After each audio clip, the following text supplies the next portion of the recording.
Now attendees are showing up.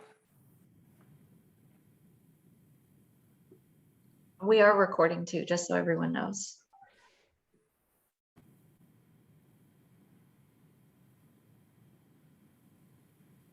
And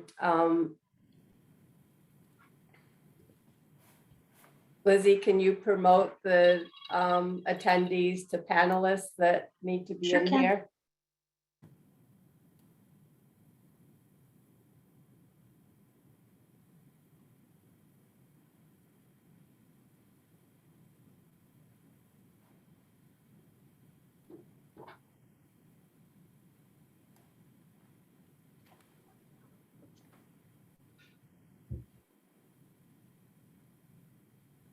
Hi, can y'all hear me? So Nancy, Bill, and I are here from the board. John and Lizzie, Melanie, Julie, I see Trisha. So Jim, I don't know, he's trying to get in. I do know that. I'm talking to Jim right now. Okay.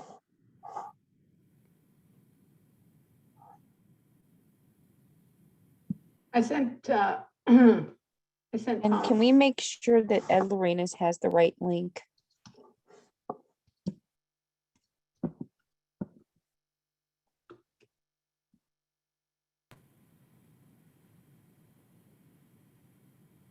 It looks like Jim is in the attendee group now. If Lizzie, you can let him in. Of course, I'll go ahead and call Ed as well.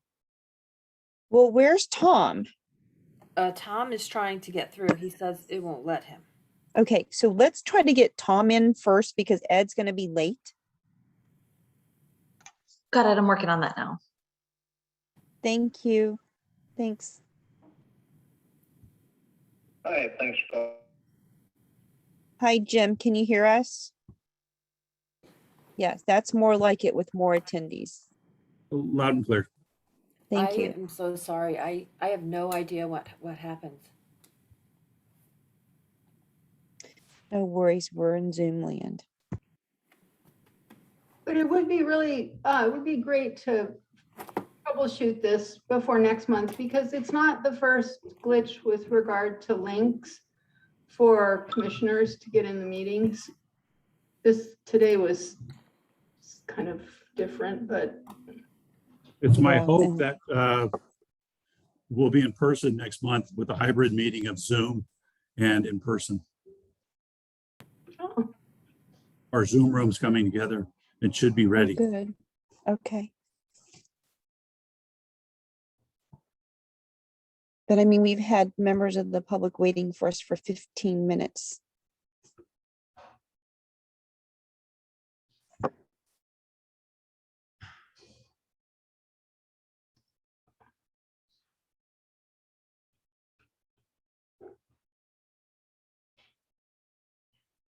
We did get Trisha underway in the harbor yesterday. I heard about that. what'd you do? I did a tour of the harbor and it was amazing. Oh, Isn't it on a boat? beautiful there? On a boat, Trisha? On a boat, yep. Awesome. On foot and on boat. Mm. She didn't have the right attire, so she had to borrow a Harbor Did you District wear jacket. heels, Trisha? No, I was fine. I'm getting criticism for my jacket that I selected, I guess. I wore a trench coat. But Oh, I that's proudly- fine. I know, I proudly put on a Harbor District a jacket instead. Well, that's good. Said Harbor Master. I felt very official. So we're just waiting for Tom at this point, correct? Yes. Yep, I'm working with him right now to try to get him in the meeting. Thanks, Lizzie. Of course.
There's Tom.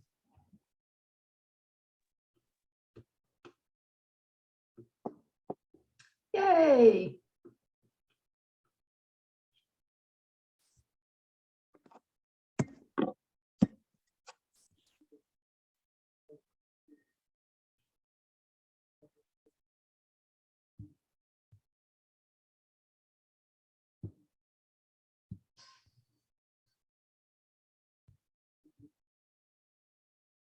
Who are we waiting for now? We got them all? I think we're fine. Okay, I'm happy to start the meeting, but I just want to make sure everyone on staff is ready. Can I start the meeting? Because now we're almost 20 minutes late. We're ready. Okay. Melanie, are you recording? Yes. Thank you. Let everybody in, Melanie. I can't because for some reason Lizzie's the host, not me. The meeting is live and we are recording and the attendees have been admitted. All right, Thank you. fantastic. Great. So I would like to call the regular meeting of the San Mateo County Harbor District Board of Commissioners to order, starting at 1:20. Roll call, please. Commissioner Chang Crawley, Present? Commissioner Ryring, Present. Commissioner Matoush, Present. Commissioner Zemke, Commissioner Lorenz. Okay, so we have a quorum, and I want to apologize to members of the public that we started later than normal. We actually had this meeting going and we had a technical glitch, so now it seems like we're back on track. So welcome to our meeting of the Harbor Board on November 17th, 2021 at 1:20. Before we get started with our regular agenda item, I just wanted to report out of our special meeting in our closed session that there are no reportable items. So we'll close the special meeting and the closed session for that. And I will go to item B for public comments. And it looks like we have a hand up by John Olam. Thank you, President Crowley, for this opportunity.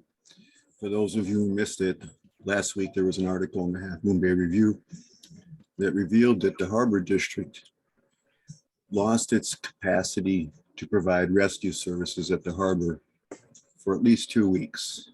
Both boats were broken down. Oh. Currently, it sounds as though one boat is still broken down, and you have rather limited rescue capability because of that. Nothing that could come up or could happen short of somebody getting hurt makes it clearer that the spending priorities of this board and of many boards in the past have been seriously messed up.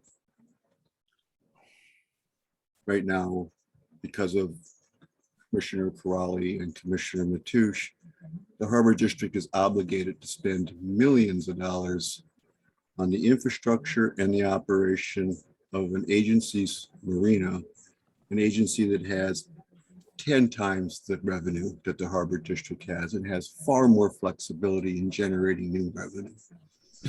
So we're putting people's lives at risk because of the way the Harbor District has been ran, not by staff, but by the various boards, including this one. You need to acknowledge that you're making mistakes, that your priorities are messed up and you need to change them. If you don't change your priorities, you're going to end up with no fishing fleet out there at Pillar Point Harbor, no rescue capacity, a fuel dock that's not useful or usable, and a pier that collapses because of negligence to the already known deficiencies in the support columns. Please get your act together. Thanks.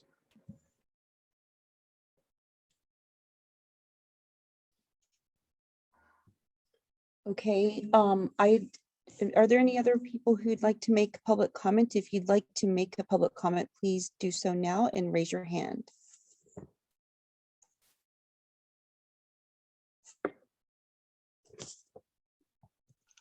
Do you have any emails or anything, Melanie? No? Okay, I'm I sorry, will no, we close. don't. Thank you. I'll close public comment and we will go to item C, which is consent. Is there a motion to approve the consent calendar? So moved. I'll second. Any discussion on that? I had one comment on bills and claims. Okay, I see that the total appears at the beginning and the end of all the columns. I have not been able to uncover a part where those two numbers are different. Is there a reason why we need the amount on that sheet twice? Jim?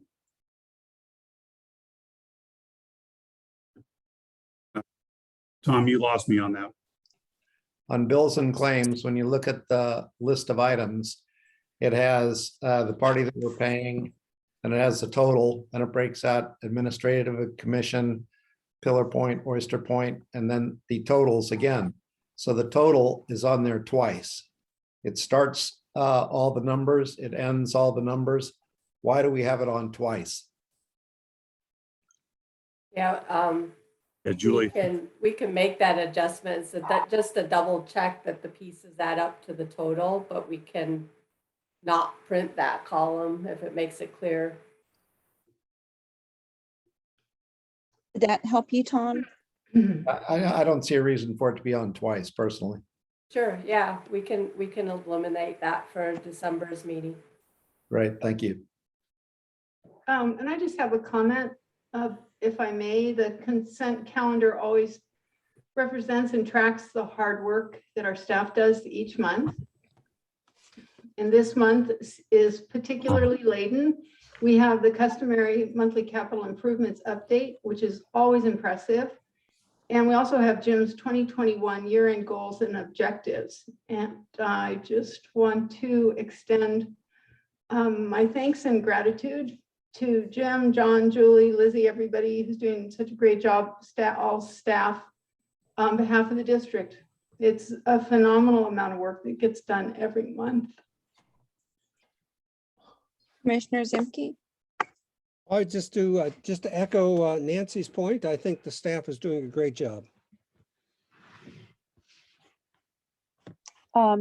Jim, you have your hand up. Is that intentional? yes, it is. I just want to highlight in the goals and objectives for the general manager. It happened on November 5th, 2021. So just recently, the 2021-2022 budget that Julie and her team put together was recognized again for the second year in a row by the government's Financial Accounting Officers Association.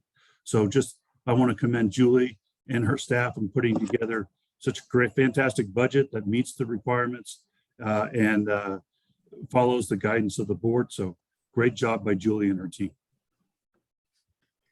Thank you, Julie, and thank you, Jim. And I just want to echo what everyone else has said about the great work that the Harbor District has done, staff in particular, but also I want to thank the Harbor Board members for their leadership in, continuing to move forward. And, we're actually getting things done this year. And I'm very proud of what we're doing. And I think that the working relationship between staff and the Harbor Board hasn't been better than now. And I think because of this great working relationship, we're able to get things done. I think the Harbor Board commissioners have been very diligent in, trying to make sure that we're on track, but there's no way that we could do this without staff. So Jim, I want to commend you and your staff, Julie, John, everybody, Chris Tibby, everyone out on the harbor, both at Oyster Point and at Pillar Point.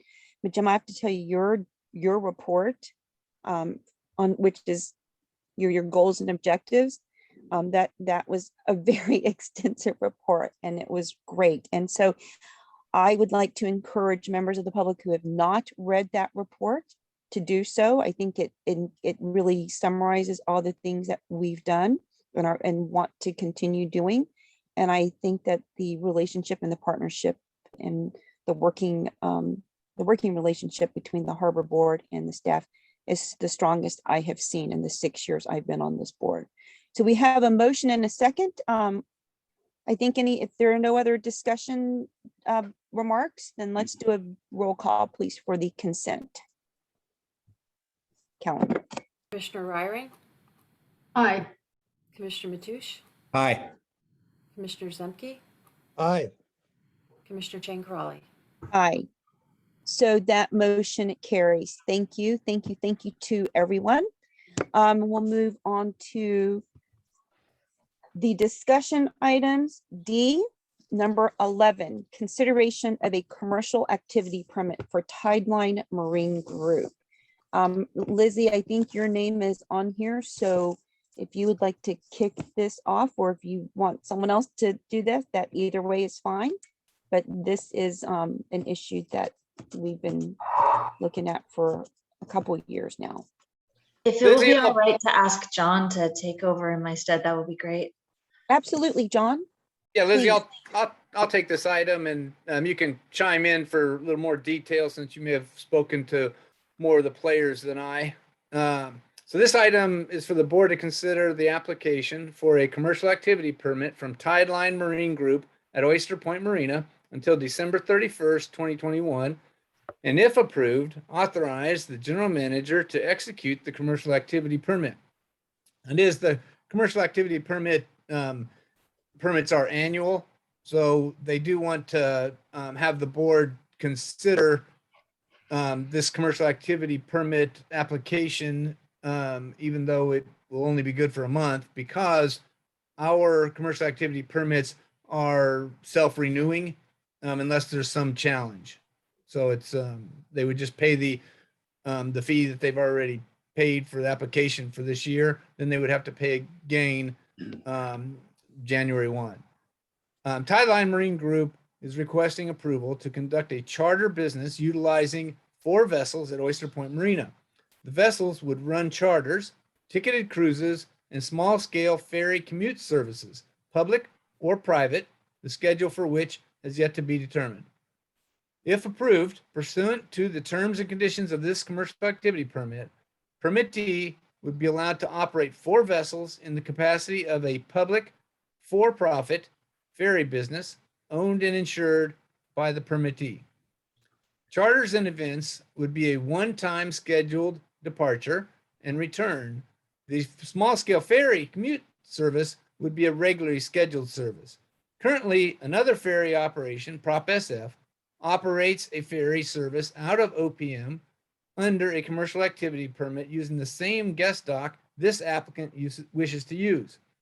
This applicant says they would not be a problem with a conflict, and they would work around other operators' landing and departure schedules, including the existing permittee Prop SF. Ticket events would involve individuals from the public purchasing a ticket for a cruise to include whale watching, Giants Warriors games, bird watching events, etc. Permittee has already paid the application fee for 2021 and will be required to pay deposit and passenger fees as adjusted annually. Applicant will adhere to all county and state guidelines for COVID-19 safety and has included a detailed charter vessel operations plan consistent with those guidelines. That's it. Thank you. I'll open this up for commissioner discussion now, unless Jim, you have anything to add to that. We did receive, after we published the agenda and staff packages, we did receive one email from Prop SF showing us that they intend to continue full operations or begin full operations again as early as late December and January, when the businesses in Oyster Point start bringing staff back to the office, and they published a regular schedule.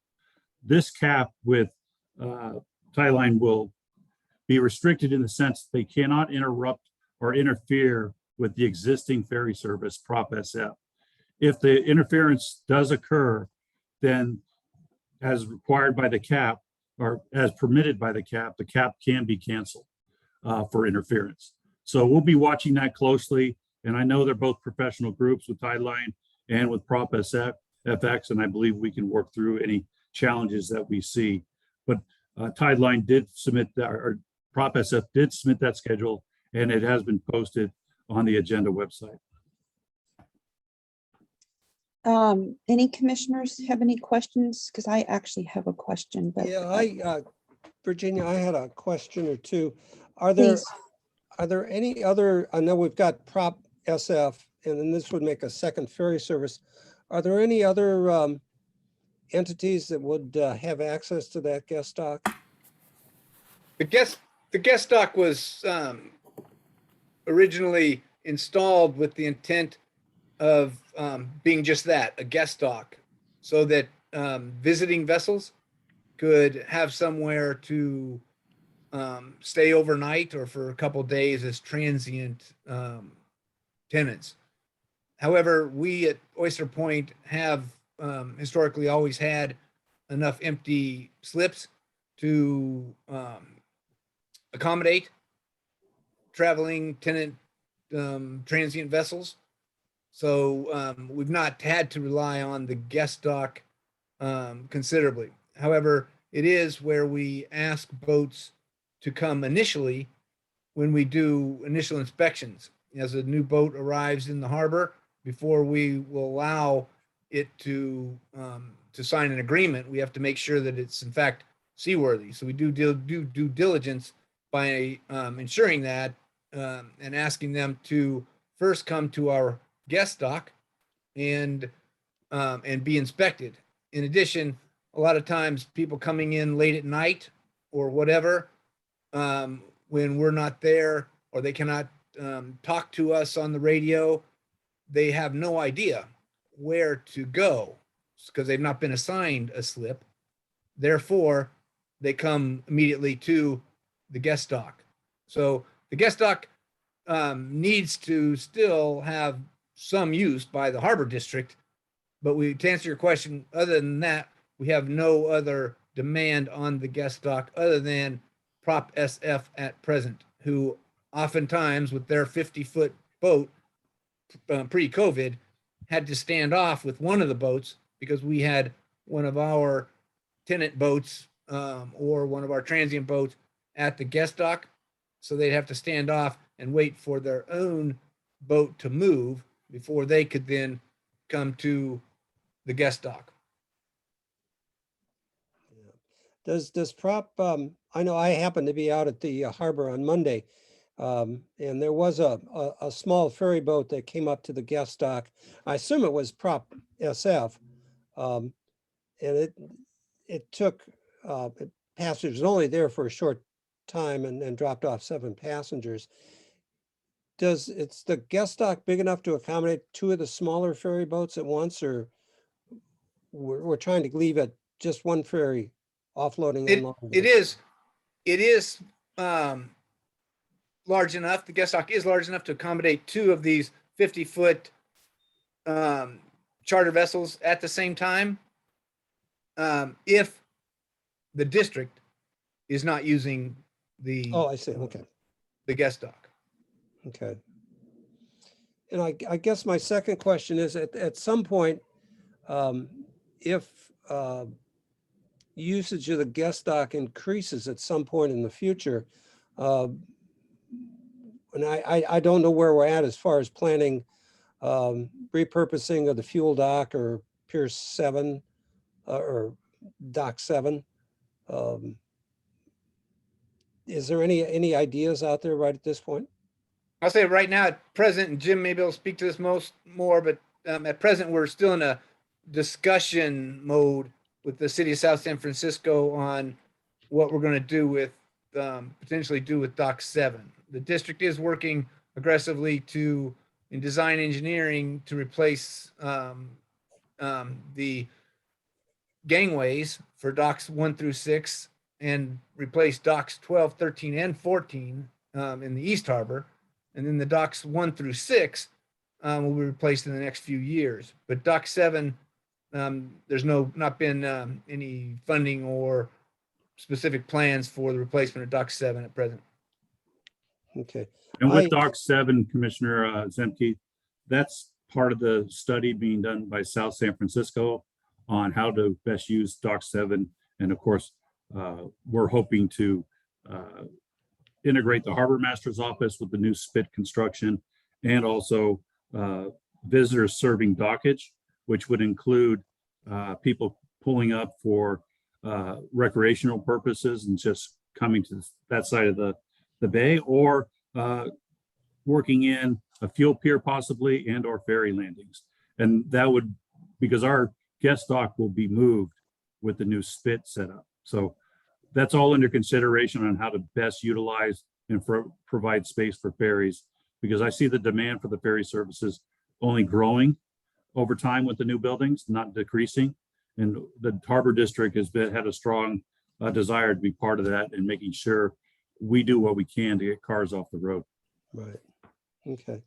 The last question I have is the fees under the cap. The fees were $900 for 2 vessels and then $600 for every additional vessel.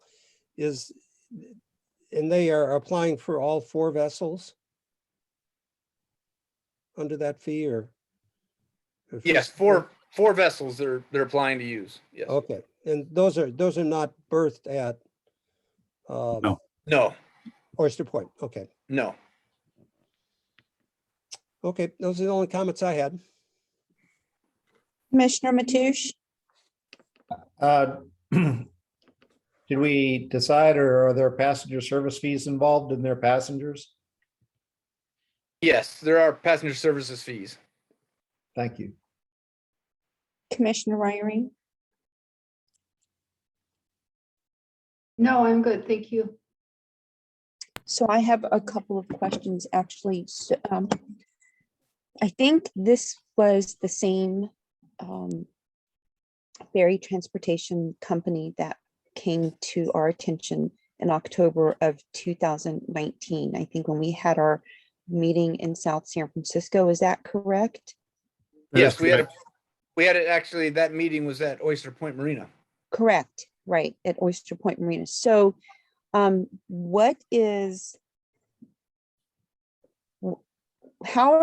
John, you're saying that this is for just 1 month, correct? For the remainder of the year, essentially. Is that right?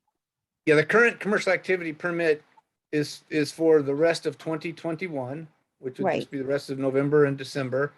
Then it would be self-renewing, though, if the board should approve, would be self-renewing for years to come, unless there's challenges, and then the general manager could look at those challenges, consider the challenges, whatever they are, and could, in fact, as the commercial activity permit states, cancel a commercial activity permit at any time. So have the issues that were of concern back in 2019 changed or been resolved? I mean, what's the difference between now and 2019, besides the fact that we're now post pandemic, and at that time we were pre-pandemic, and it just seems like nothing was going on during the pandemic. Yeah, We did not approve them. We didn't approve this in 2019, and your the only difference. Sorry, John, let me just finish. Your recommendation was asking for the board to consider the application, not to do this one way or the other. So I just want to understand what the change has been to approve this when we were so, I don't want to say against it, but we didn't approve it 2 years ago. Actually, 2 years ago, pretty much to this. John, if I can 25 step months in. ago. But there's no real difference from 2019 through today, with the except of a change of approach from deciding off the bat there's going to be a conflict and they're not going to work together, to assuming that they will work together and give them that opportunity. If they don't work together, then we'll cancel the cap. But like I said in my initial remarks, I think they're both professional companies, and that we can work together as we are limited with only the one guest dock. And then in the future, when we have better facilities, we can always, our goal is to have better ferry docking systems built into the new system. So I think that there was a strong leaning back in 2019 to protect or limit competition against one company or another. And now it's through my advice and what I believe and recommended to the board was, and I still do, is let the companies work it out and provide a service to the public that they need. I think the more ferry service we have in there, the better.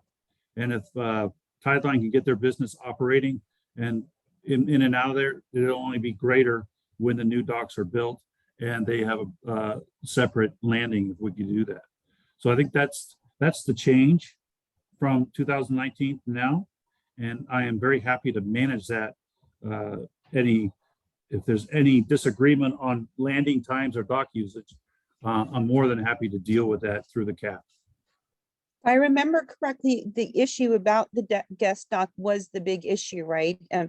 How it wasn't as sturdy or even accessible because it's a shared dock essentially. So, I mean, if you're saying, Jim, that those issues are not as big of a concern now, which is kind of hard to believe since we're going to be getting back into, well, not we, but I think it sounds like the businesses are preparing to get back into, you know, the full swing of things with people going into the office, although I think that's going to even be a little more, I guess, iffy still. I mean, I just don't want us to forget why we didn't approve them last time. And I agree with you.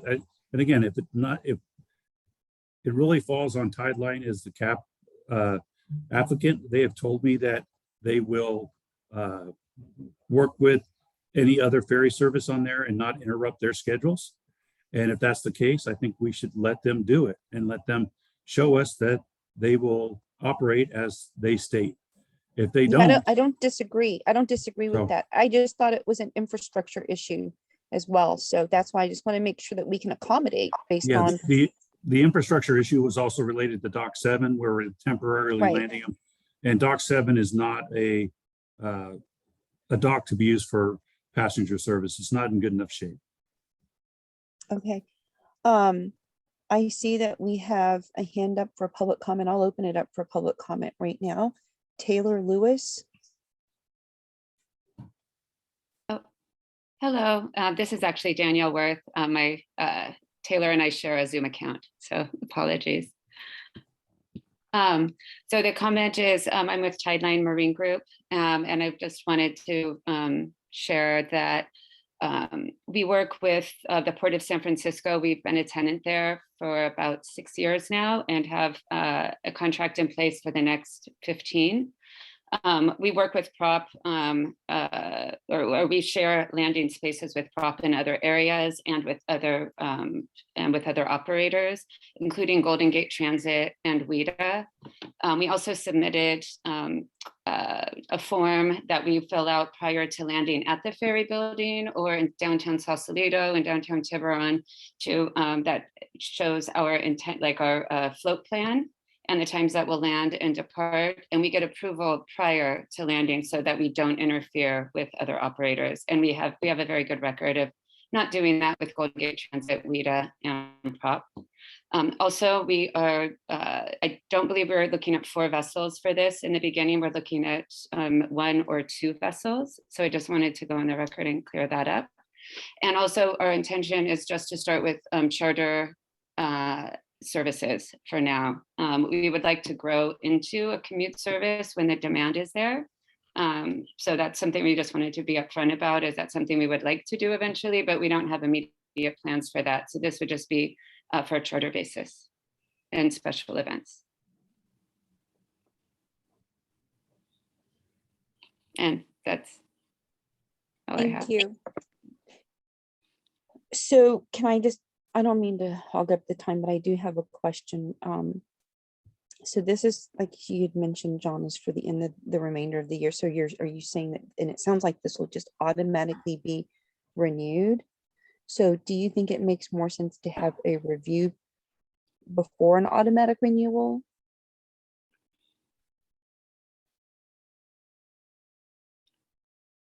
Or are you asking me, Virginia? Either one, yeah. Jim, general manager, answer that one.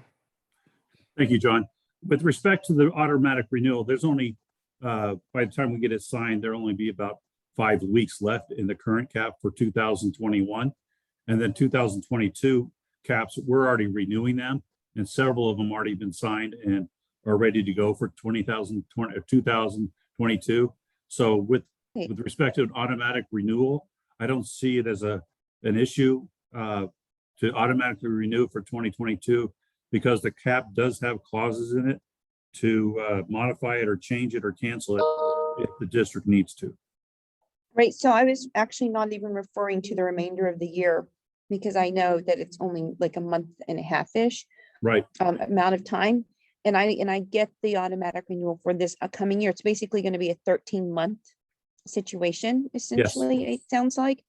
But it also sounds like that the automatic renewal will be automatic past 2022. Is that correct?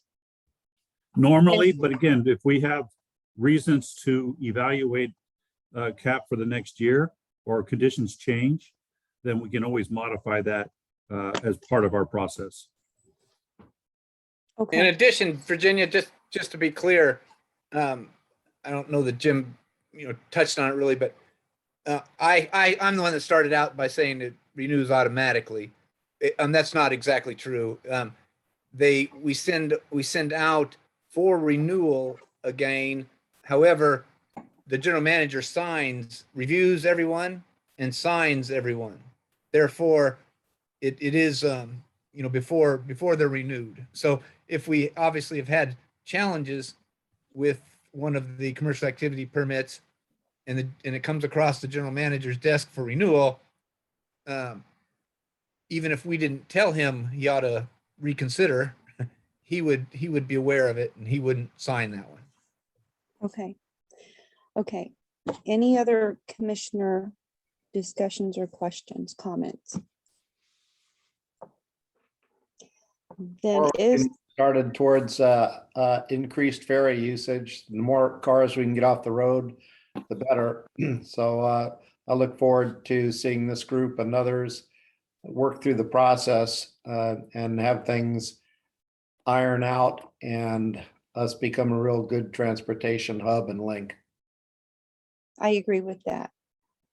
So is there a motion to approve the application for a commercial activity permit for Tideline Marine Group at Oyster Point Marina until December 31st, 2021, and if approved, authorize the general manager to execute the commercial activity permit?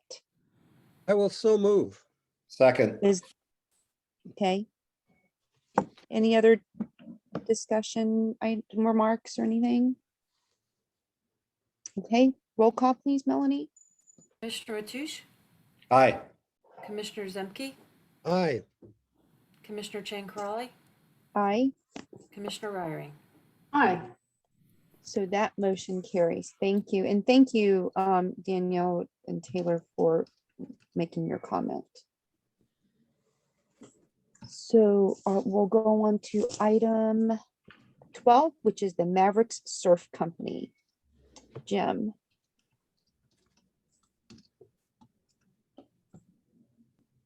Good afternoon again. This is an agenda item to discuss a new lease for the Maverick Surf Company, LLC, to release the current space in which they occupy.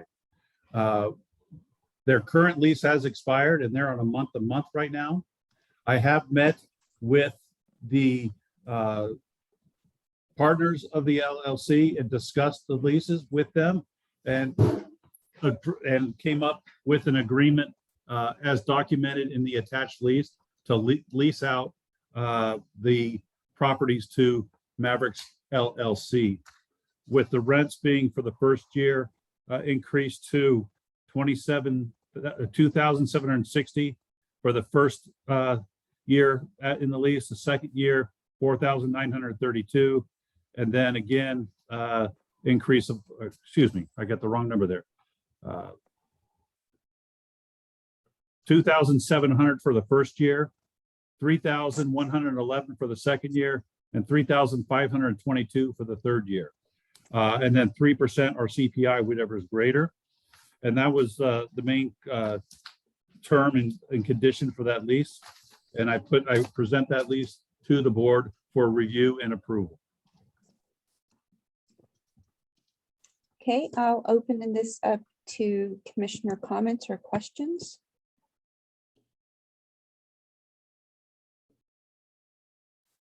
Commissioner Matoush, do you have anything to say? Staff did an excellent job of moving this forward, and I look forward to approving it.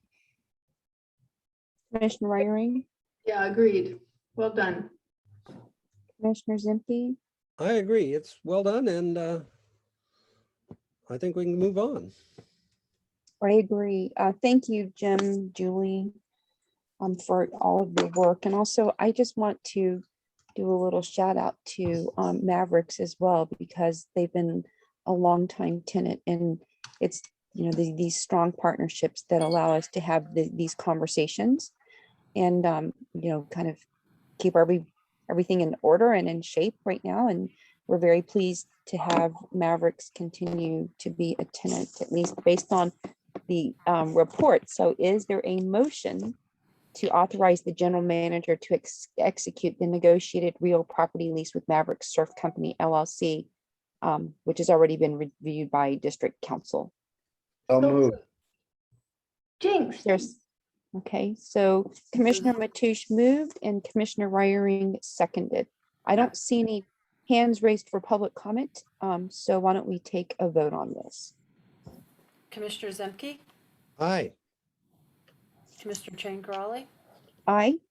Commissioner Ryring, Aye. Commissioner Matoush. Aye. Great, the motion carries. Thank you, thank you. And we're now on item 13, which is replacement of Oyster Point Marina entrance navigation aids, invitation for bid. John, I think this is your report.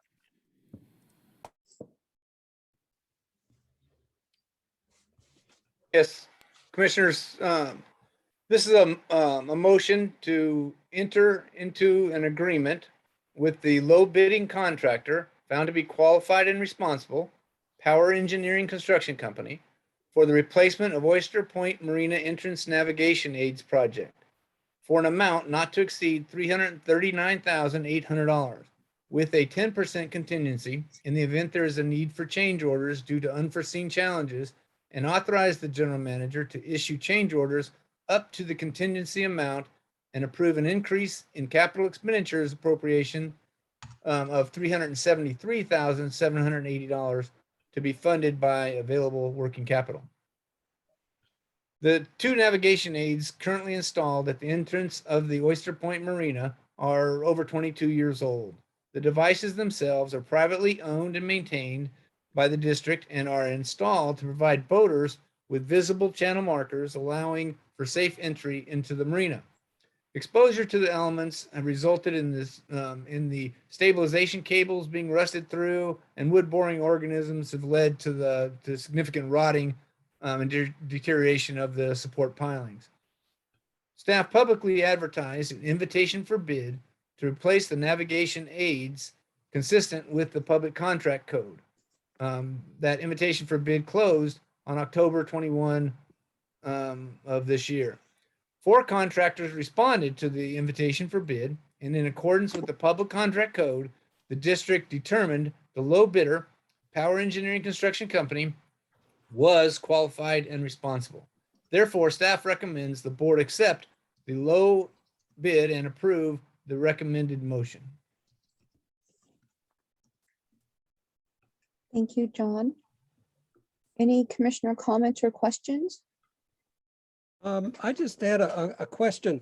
I'm assuming that this work is done without obstructing the entrance to the harbor. Yes, in fact, we actually, the board approved and we moved forward a little over a year ago with hiring a professional design engineering company through a request for proposal process. So Foth Engineering has assisted us with all of the technical specifications and permitting in order to install these new navigation aids. part of that was that we're going to, in fact, leave the current navigation aids in place so that we are constantly, the boaters are constantly safe during construction. And then they'll be removed after the new ones are in place. And all the work takes place outside the channels. So access will never be hindered. Okay, thanks. Any other questions or comments? Okay. Is there a motion to authorize the general manager to enter into an agreement with the low bidding contractor found to be qualified and responsible, which is Power Engineering Construction Company, for the replacement of Oyster Point Marina Entrance Navigation Aids project for an amount not to exceed $339,800 with a 10% contingency in the event there is a need for change orders due to unforeseen challenges, and to authorize the general manager to issue change orders up to the contingency amount and approve an increase in capital expenditure appropriations of $373,780 to be funded by available working capital. So moved. I'll second that. Okay. I don't see any public comments out there, so if you'd like to make a public comment, this is your time. Okay, why don't we do a roll call, please, Melanie? Commissioner Chang Crawley, Aye. Commissioner Ryring, Hi. Commissioner Mathush, Aye. Commissioner Zemke. Aye. Great, that motion carries. And now we are on to item 14, which is the Coastal Conservancy grant approval for Pillar Point Surfer Beach Public Restroom and Green Space Project. John. This is me again. This is a motion to adopt resolution number 21-16 to authorize acceptance and execution of a Coastal Conservancy grant for $212,812.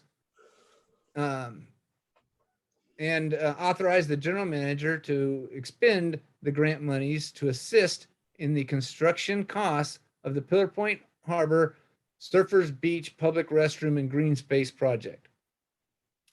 The district was informed of the successful Coastal Conservancy grant application and award of $212,812 on September 23rd, 2021. The district's grant consultant, California Consulting, prepared the successful application and received letters of support from Supervisor Horsley and the city of Half Moon Bay. The grant monies will assist in the construction costs for the new public restrooms, green space, and additional ADA parking adjacent to the highly used Surfers Beach. The completed project will provide much needed restrooms with an outdoor shower facility, in addition to providing an accessible seating viewing area and information educational platforms. Therefore, staff recommends the board approve aforementioned motion and adopt the resolution enabling the district to utilize the approved grant funding. Great, I'd like to open this up to commissioner comments or questions. Move to proceed. Okay. No comments or questions, Commissioner Mathush? Is there? Any public comment? Okay, you have a motion to adopt resolution 21-16, right? To authorize the acceptance and execution of the Coastal Conservancy grant. Is there a second? I'll second that. Okay. There are no further comments or questions. Let's do a roll call, please. Commissioner Ryring, Hi. Commissioner Mathush, Aye. Commissioner Zemke, Aye. Commissioner Chang Crawley. Aye. So that motion carries. Thank you so much, John and Jim. Okay, item 15, commercial activity permit and potential fees for off the boat fish sales. Jim, I believe this is your report. Take it away. Good afternoon again. This is a staff report with respect to the commercial activity permit and potential fees for off the boat fish sales. Again, for history, on February 17th, 2021, the board directed staff to conduct a public workshop with stakeholders to discuss this issue. On September 28th, a special meeting of the Board of Harbor Commissioners was held for the purpose of hosting that public workshop, and several members of the community participated and provided input. The input received during the workshop was considered in the development of this staff report and recommended actions. And following that workshop, an updated draft was shared with current off-the-boat commercial activity permit holders and other interested parties for review and comment. Several additional comments were received, both written and verbally. Written responses are attached to the staff report, and those comments were considered in this final draft of the commercial activity permit. We did receive one additional comment based on the redraft after the publish of this agenda, and I'll discuss that one email which I forwarded to the commissioners and posted on the website. The motion being recommended by staff is to approve the commercial activity permit for off the boat sales to include a 2.5% fee on gross sales to be effective January 1st, 2022. In the alternative, the board can consider approval of the commercial activity permit as amended to reflect the flat fee as drafted in the staff reports in tables 7 and 8, or the board can consider providing staff with further direction on off-the-boat fees, charges, and direct the general manager to return to the board with a draft proposal for consideration by the board on the direction given.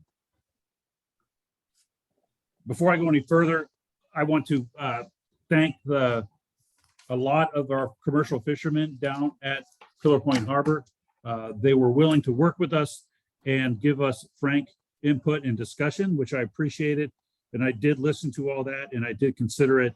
And their input did result in change from the original draft.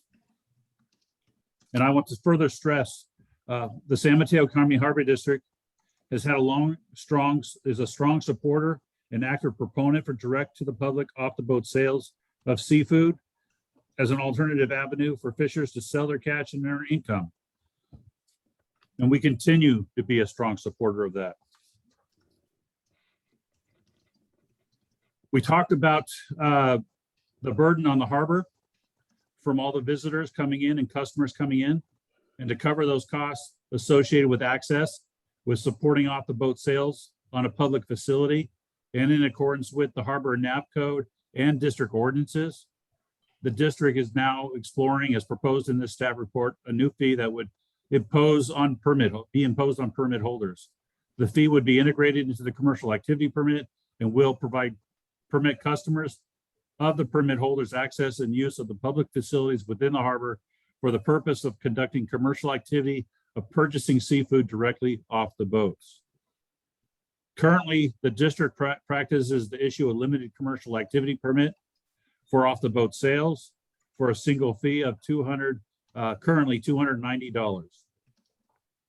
This permit does not at this time require any additional fees or percentage fees as required by the Harbor Navigation Code and the San Mateo Ordinance Code.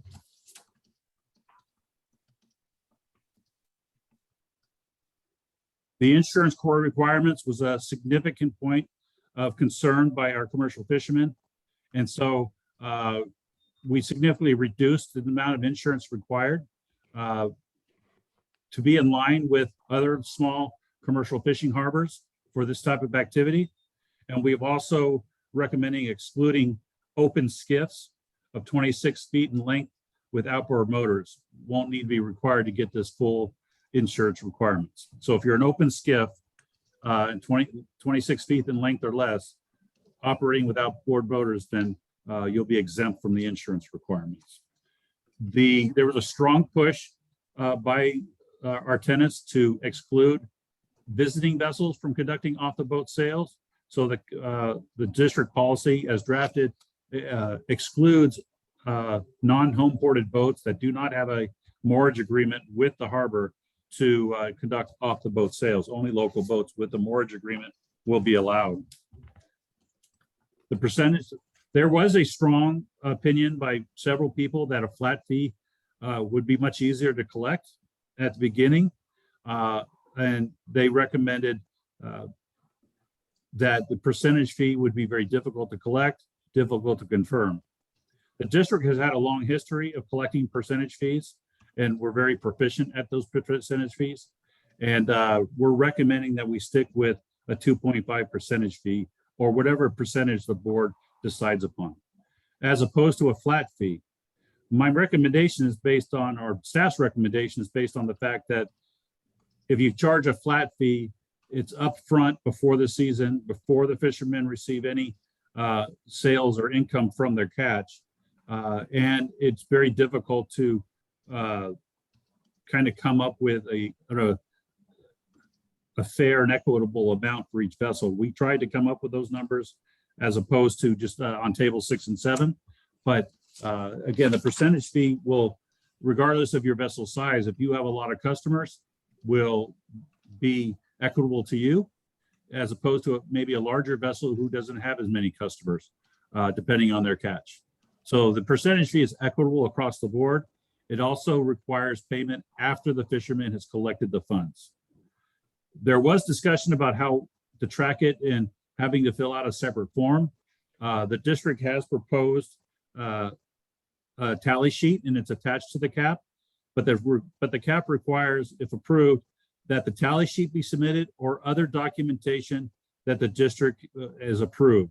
So if you have if a fisherman has another way of tallying their fish, which they're already doing for Fish and Game, and they just want to share that printout with us, and it meets our requirements, we're happy to accept that without making the fisherman do another form to fill out. The tally sheet is just one example that the district put together for their use, but if they have something similar, we're happy to accept that also. The one thing that came up after the final draft was released was involves fishermen who own and operate more than one boat. So they have more than one slip. It's been the practice in the past for the district to say the boat is assigned to a slip, and that can't be, the slips could not be swept or used alternatively by the fishermen. You have to put the boat that's assigned to that slip in that slip. So the cap is written that you have to use your slip, and you can't move your boats. Even if you own both slopes, you can't just move your boats back and forth. And then there's other people who are in a family business that several family members own boats, and they want to be able to swap out between family members when one boat's selling and another boat's not selling to get a prime location. That will cause a lot of confusion for the harbor master and those trying to regulate the off-boat activities. But the harbor master did state that if the board wants to allow that, he would be able to work with it and come up with a system to track it. So that's the one thing that if the board would like to allow vessels to change their berths and swap out berths, that would be not sell their berths, but swap them out. That would be up to the board. And those were the comments that I received. There is one section of the harbor that we're trying to limit as best as possible for charter boats only, and that's on H dock. So the first 4 or 5 slips we're trying to keep for those slips for charter vessels and not allow off the boat sales on H dock because of that. So the staff still continues to recommend that will eliminate limited commercial activity permits for off the boat sales, and will only issue full capital commercial activity permits. Commercial fishing vessels involved in off the boat sales be required to obtain those permits. Implementation of the percentage-based fee of 2.5 for on gross sales, and staff recommends approval of the attached commercial activity permit for off the boat sales. And to recap the motion, staff's recommendation is approve the commercial activity permit for off the boat sales to include the 2.5 percentage fee on gross sales to be effective January 1st, 2022. And if the board wishes to allow vessels to swap slips, we can add that to this motion and as amended, and I can change the cap to reflect that. Pending any questions, that's my report. Thank you, Jim. So you laid out the motion. Is there a motion to approve that motion? I would make the motion to approve it and with the ability to, if somebody was a multiple boat owner and wanted to put, well, I don't want to go into too much detail, but yes, the slip swapping would be okay with me. Is there a second? I'm I going will to take second. public. Sorry, Bill, sorry. I will second that if you want to get the motion out there. Okay. I see, I'm going to take public comment now because we're in the discussion phase of this motion. So let me call on Porter McHenry, who had his hand raised first.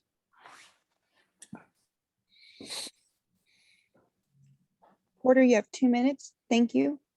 All right, hi. Yeah, I just had a couple concerns looking over this draft and, possible question.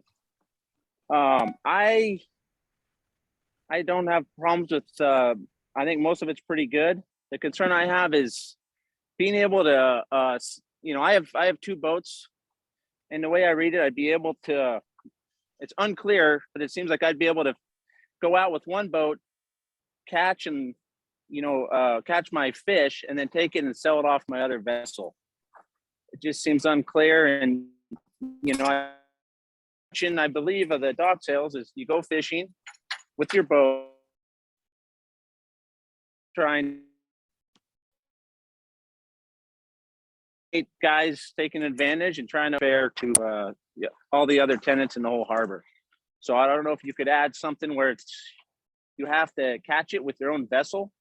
I would love to see that included just to keep people from, trying to play the system. For example, if I bought a lobster boat, I could go fish Southern California and truck them up and sell them off my boat here at Tiller Point. And I just truly believe that's not the intention of this program. So that's pretty much my concern and all I got to say. Thank you. Thank you. Barry Day.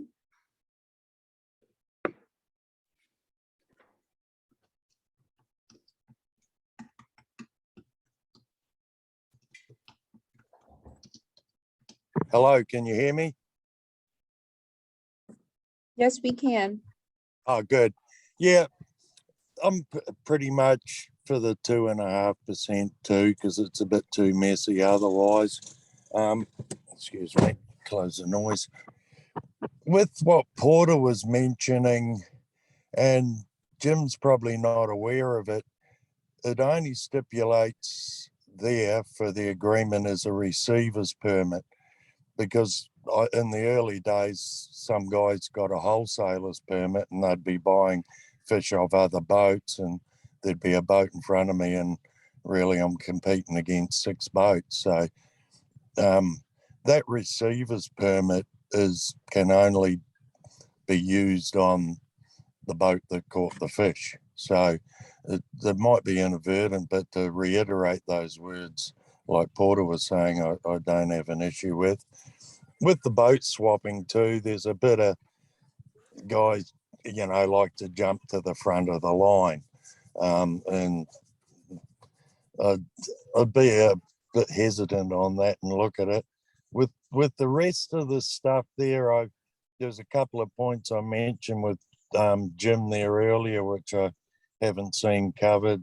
One, I can't find for the life of me a sales tax, because I believe our Fish and Game receiver's license is a permit and we pay our sales tax to the Fish and Game. I've never heard of a sales tax permit from state board, which is no longer state board. So those, but in general, I think the rest of it we can handle with Jim. To get approved, if I have a major hiccup, I'll come back and talk in public comment, but as a general rule of thumb, yeah. Thank you. Any other public comment?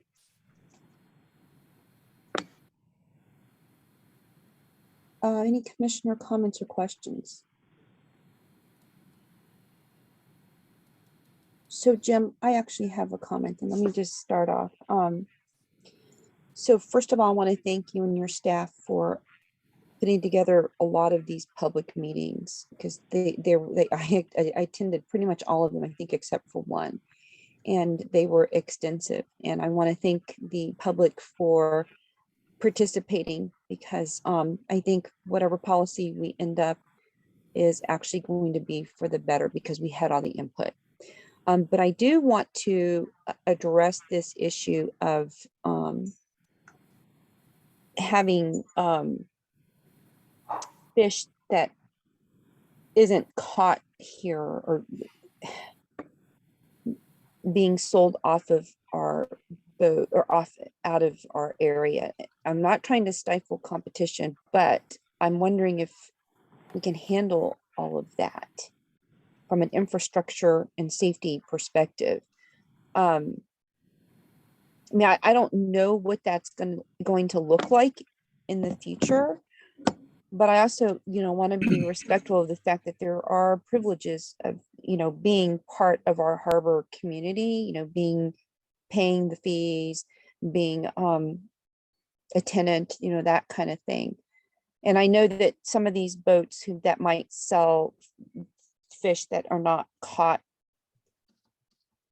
or what is it, selling fish that's caught, not caught here, there are also tenants too, but I just am wondering if we can handle all of that. And I don't know. I mean, I know it's been discussed in the past. Well, the requirement of the permit is that the fisherman who is selling the catch must catch the catch on that vessel. So you can't, one vessel can't catch it, bring it in and put it on a basically floating market and then go back out and still go fishing again while the catch is being sold from another boat. That's not permitted. You have to, the product being sold must be caught by the fisherman who caught it or is under his direct supervision, and it has to be sold from the boat which landed the fish in the first place. So that is a requirement, and we'll make it very clear and spell it out even further in the permits to reflect that. As respect to a vessel who may go up to Seattle and crab or salmon fish out of Seattle's market and then bring it down to here, as long as it's legally landed and then comes into Pillar Point Harbor, and that fisherman sells it from the boat in which he or she caught that fish, then I think it should be permitted. I think there'll be a significant legal challenge if we try to say you cannot sell this fish in this market because it's, I don't want to get too deep into it because I'm not supposed to be a lawyer, but I think there would be a challenge on that of us permitting or prohibiting that sale over state lines like that. And then I think it's just easier. This is for our fishermen, and those fishermen who fish outside this area and come in and sell from the boat in which they catch it still are our fishermen. And that's the purpose of this program, is to support our fishermen. So I think it should be allowed. Now, again, they can't transfer it to another stationary boat and then sell it from that stationary boat. It has to be sold from the boat in which it's caught. Okay, so that point, I think, I don't want to speak for the members of the public who made public comment, but that point may not be as, your first point might not be as clear. And I'll make it very clear in the staff report, or I'll make it very clear in the cap. I'd like to clarify my interpretation of this. If I had two boats and one was the John M and one boat was the Jim P, I could put the John M in the Jim P slip to sell. Likewise, I could put the Jim P boat in the John M slip to sell. Does that clarify it more for you? That's my understanding also, the way what you mentioned earlier, but the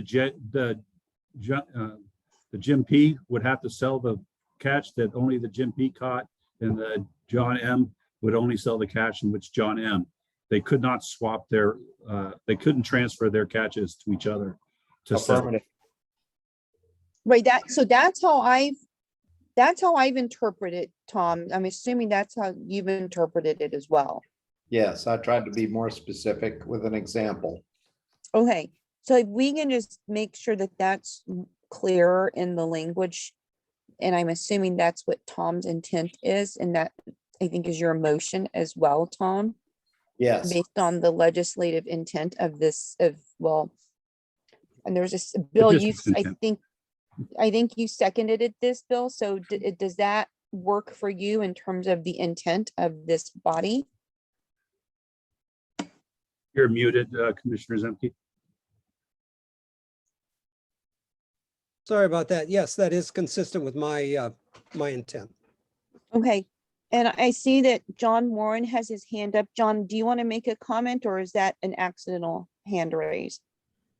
I would just like to bring up that we also, if we are going to, in fact, allow people to, people that have 2 slips and own 2 boats and are our valued tenants, if we're going to allow them to switch slips, then every marina in the world would require that the boat properly fit the other slip. Yes. We can't have, you know, a 60-foot slip or a 60-foot boat trying to squeeze into a 30-foot slip and impeding the fairway and making things dangerous. So they would have to get harbor master permission so that they could safely, it could be deemed they can safely, the other vessel can fit into the unassigned slip. Okay, Jim, you've got your hand up. Is that intentional or unintentional? Intentional. Okay, I didn't want to interrupt you per se, so I'm raising my hand. raise your hand. Thank you.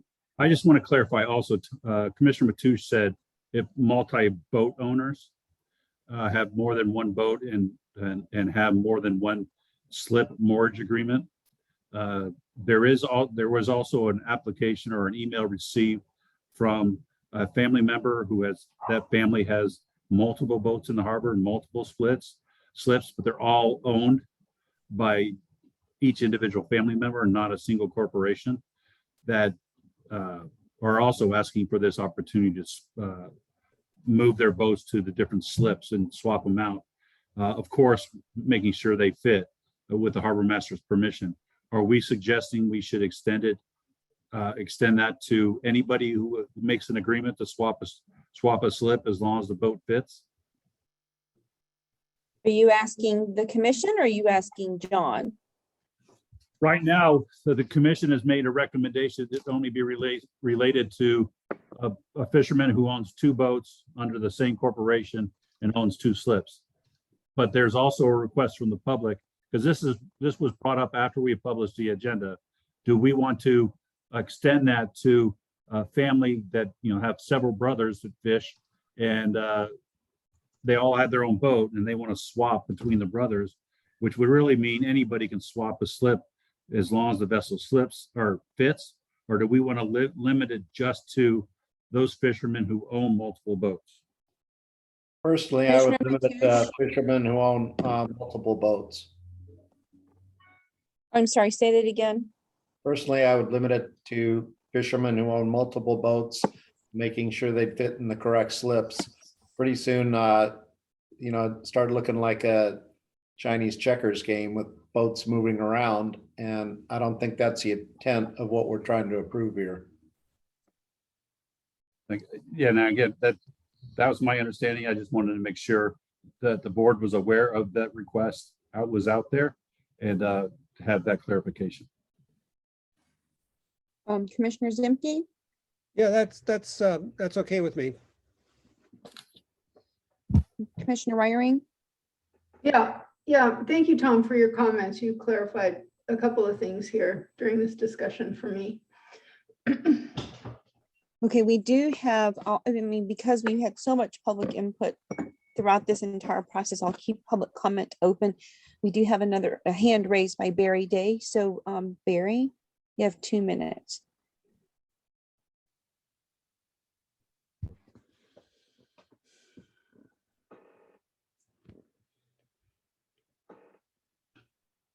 Barry, take yourself off mute.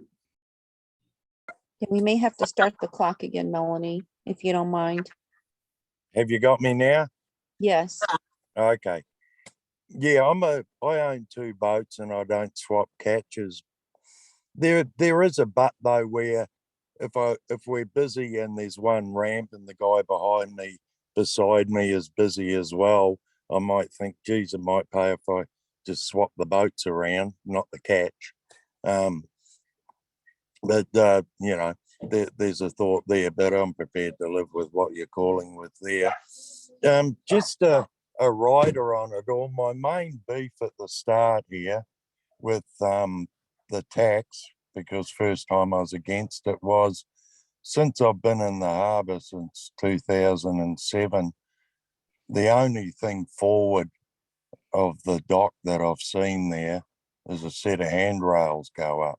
So I'm sort of thinking I'd like to see investment in the docks. Jim has reiterated and that there is dock improvements going ahead. But in saying that, will we be informed and will we see the drawings, etc. there for public input before the go ahead goes there? That's a question.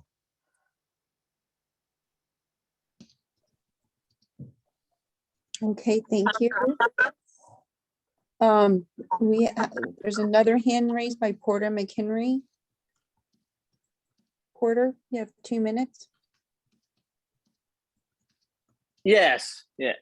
Yes. I guess this question for Jim, you raised the point that boats are able to fish up in Washington or out of state. And that's been common practice for like the albacore boats. They catch, fill up their fish hold with frozen product and sell it off the boat. But I think it needs to be made clear if you're able to go land your fish, whether out of state or perhaps at Pillar Point Harbor, put them in cold storage and then resell them, so that's just kind of should be made clear. If, guys are able to, when there's a lot of salmon, they could offload salmon, freeze it, and then thaw it out or sell it frozen off their boat in the future. So that's just kind of a gray area, and maybe you can answer that or clarify that for me.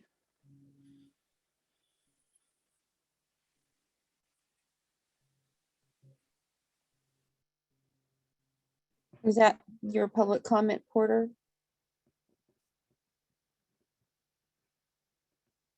Okay, thank you. Barry, I'll let you make this last public comment. My hand must have stayed up. Did you hear me? Can you hear me now? Yes. Yeah, you heard my first comment, didn't you? About Yes, the yeah.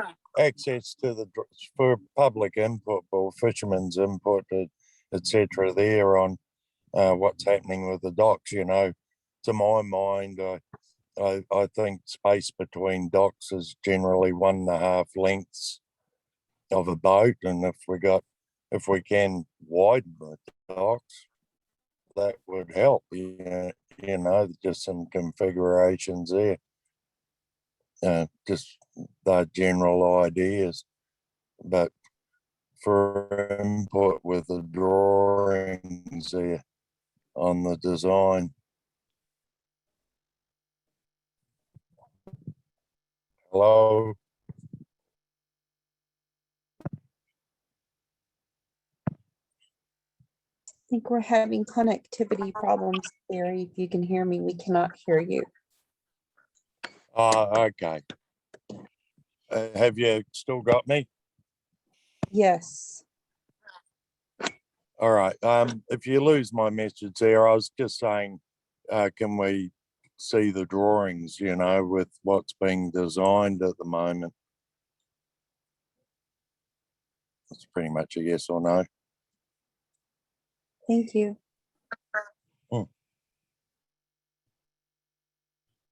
So actually, we're here to make the final decision today. So we've had extensive public input for the last few months, but Jim, can you hear me? Can you address Porter's question to the commission, whatever your thoughts are? With respect to Porter's question, The answer is if the fisherman who caught the fish is bringing the fish, selling the fish from the boat in which it was caught, that's fine. The Harbor District is not going to disallow that. I know some fishermen take their fish off and freeze it and bring it back, and there'll be no prohibition against that. But again, it's going to be limited to the vessels, has to be coming back to the vessel that caught the fish itself. You can't give it to other vessels to sell for you. With respect to Barry's question, yes, he's talking about the larger Johnson Pier renovations and the replacements of the docks. And yes, the public will be highly involved with that as much as they want. And we definitely want their input on the final design. So that's more to come, but it's not part of this discussion. So then can I ask you a question in light of like this potential fish market that we've opened or that we want? So can people process some of their stuff on their boats and then bring it to like the fish market, for example, or can they process things on their boat, their catch?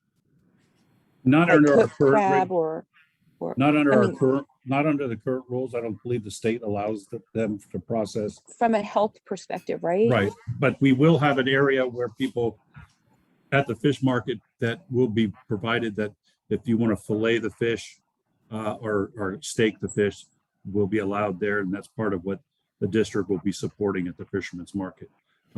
We won't be supporting a crab boil. Right, but then they can process this off the boat, right? And then bring it back on the boat to sell? As far as I don't see any prohibition from the Harbor District. Okay, so long as they're, paying Yeah, it's an off the boat sales. part of, But if they're Okay. processing the fish, they would have to get all the health, you'll have to go get a health certificate from the county of San Mateo. If you sell the fish whole and crab live, you don't need that separate health permit from the county. The county looks to the harbors to regulate that themselves. Once you process the fish, you need a county permit. right, but okay, so if they're selling processed product off of their boat that they've processed off their boat, I'm sorry, if they're selling processed product on their boat that they've processed off their boat, you're saying they can do that instead of having. The district won't prohibit that, but wherever they're processing the fish, they will have to have the full permits from the county. Yeah, but how do we know that they would have that? What if it just happens? I'm just curious. I don't want us to be in a liable. I don't see that as a real big concern right now because it's not happening except for some boats are freezing on board and they're still selling the fish whole. But if we do have a situation like that, we can always ask to see the permit. I know, but then does it defeat the whole purpose of a fish market? No, the fish market can run with off-boat sales with that. And I think the fish market will be a large attraction and only open during busy weekends or holidays. And then off the boat sales is year round. Okay, so I see Commissioner Mateusz's hand up. Tom, I'll take your comment or thoughts first, just because your hand has been up. Thank you for waiting. I believe that you can have your fish processed at Princeton Seafood. So I believe we have a means and a method right now to handle the off the boat sales if somebody wants their fish filleted or steaked or whatever. That is true. Right, but if you don't have that, then it sounds like what we're allowing is to actually have a fish or product processing on the boat. That's outside of our wheelhouse. That's different permits. That's not a Correct. Harbor District issue. That's a health department issue. That's not something we have within our realm to, we can look at it, we can report it, or somebody else can report it. That's not something that the Harbor District is concerned with at the moment.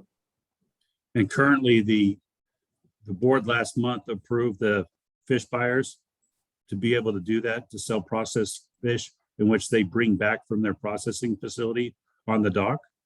But not off their boats, right? Does it make a difference? The freezer is a freezer. So they're getting the fish processed off of Pillar Point and bringing it back. And all we're doing is saying you can do that if you have the appropriate permits. And now it's up to them to go to San Mateo County and get the proper health permit for processing fish like that. Okay. And they're aware of that. Yeah, I just, okay. So I see Porter McHenry's hand wave. I'm sorry, I'm just processing all of this right now as well. Porter, you have 2 minutes.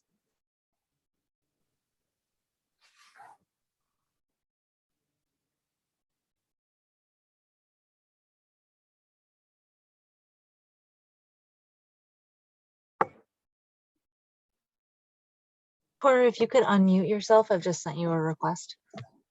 I thought I pushed it. I was just practicing to myself. Thank you.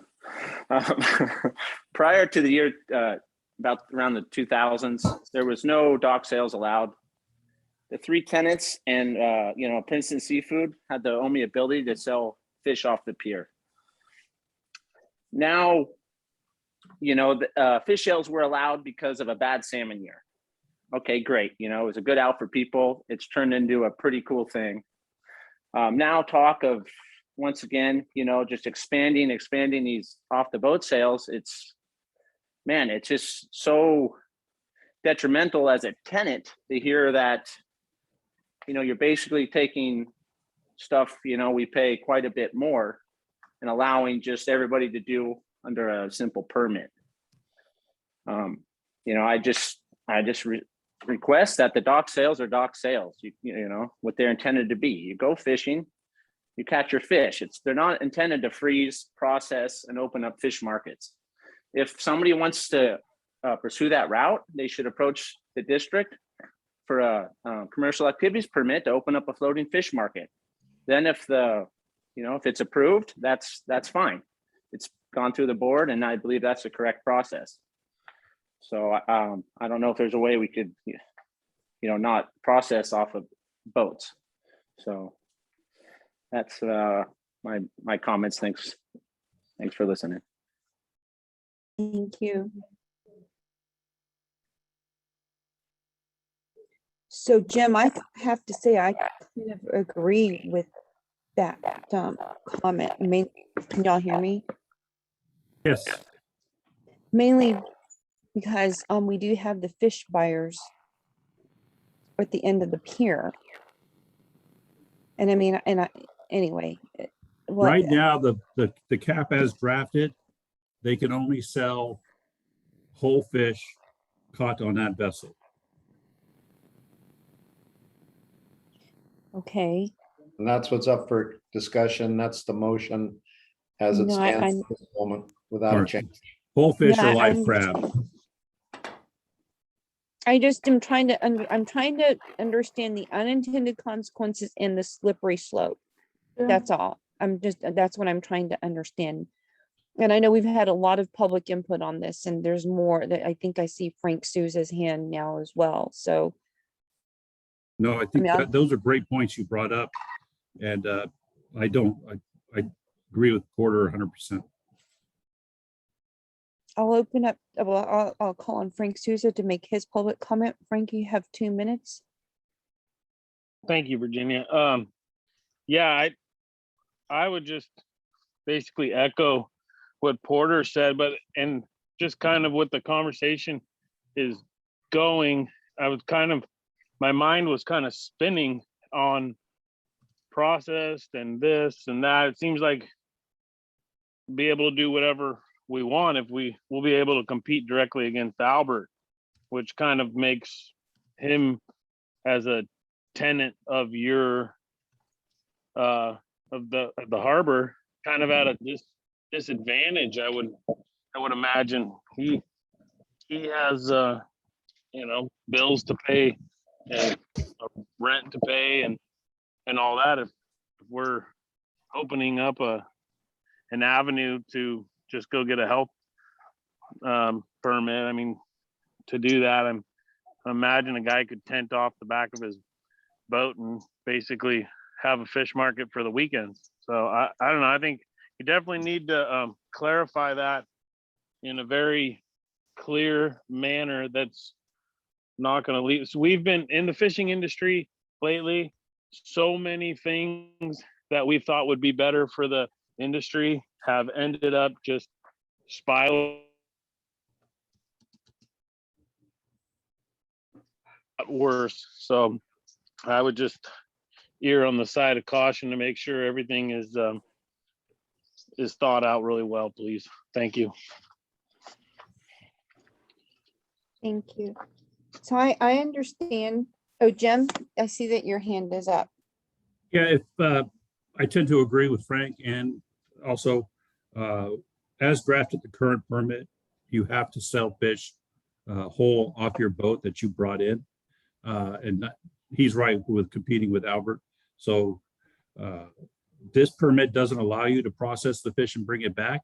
So I would follow a completely separate process and follow kind of what Porter was saying. That's a completely separate issue from this. And this cap only allows you to sell live crab and whole fish from your boat that you caught and not processed. Okay, so it's a very it's very narrow, it sounds like. Is that, would you characterize it as such, Jim? Yeah, if you want to get your fish processed, filleted, or steaked, or you cook your crab, you'll have to take it. You can take it to Albert to do that because he provides that service. And Bill, just so you know, Albert is the owner of, well, the Old Prince, it was Princeton Seafood. Oh, okay, thanks. Right. Bill's not an old timer yet. Okay, so there is a motion on the table, which is to approve the commercial activity permit for off the boat sales to include a 2.5% fee on gross sales to be effective January 1st, 2022. That, I believe, was Commissioner Mateusz's motion, seconded by, I believe, Commissioner Zimke. Is that correct, Melanie? Yes. Okay. With the proviso to swap slips. Okay, so that's the full motion then. And that's what you seconded as well, Bill, right? That's correct. Okay, so I don't see any more public comment hands raised. So any other commissioner comments or questions? We've talked this thing to death, but I thought it was a really good discussion and lots of clarification. Yeah, it always is. Thank you, everybody. Thank you. So let's do a roll call, please, Melanie. Commissioner Mateusz.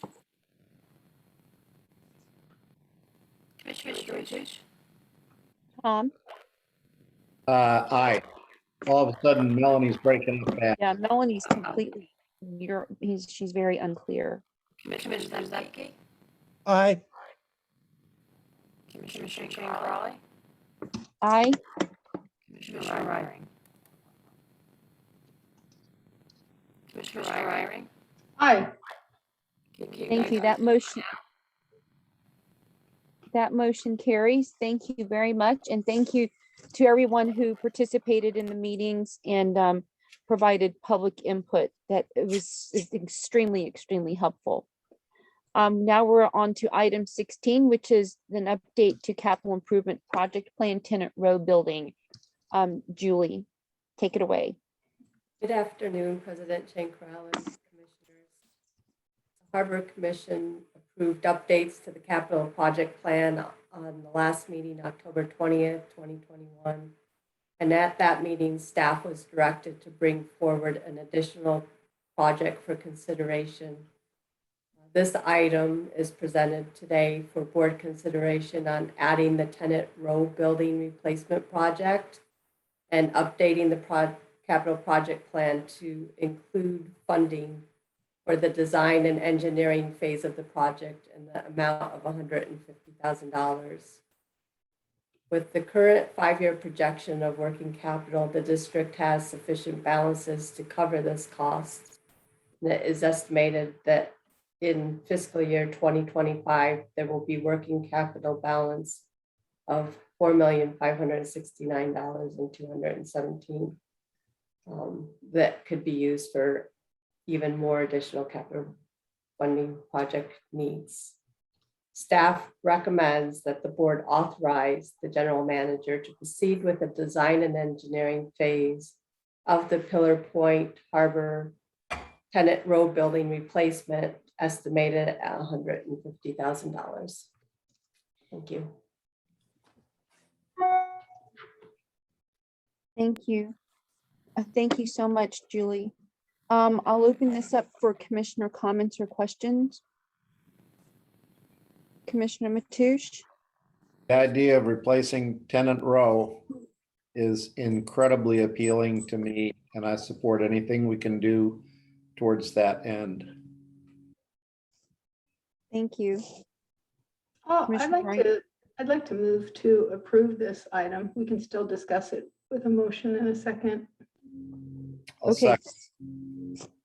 So the motion is to authorize the general manager to proceed with the design and engineering phase of the Pillar Point Harbor Tenant Road building, estimated at $150,000. Is that correct? Yes. Commissioner Ryan, that's your motion, correct? Correct.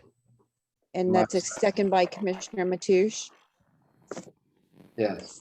Okay, any comments or thoughts from the commissioners? Sounds good to me. Thank you, Commissioner Zinke. I'll open it up to public comment now. I don't see any hands raised, but if you'd like to make a public comment on this item, please raise your hand. Okay, I'll close public comment and let's go for a vote. Commissioner Zenke, Aye. Commissioner Raleigh, Aye. Commissioner Ryring, Aye. Commissioner Matoush. Aye.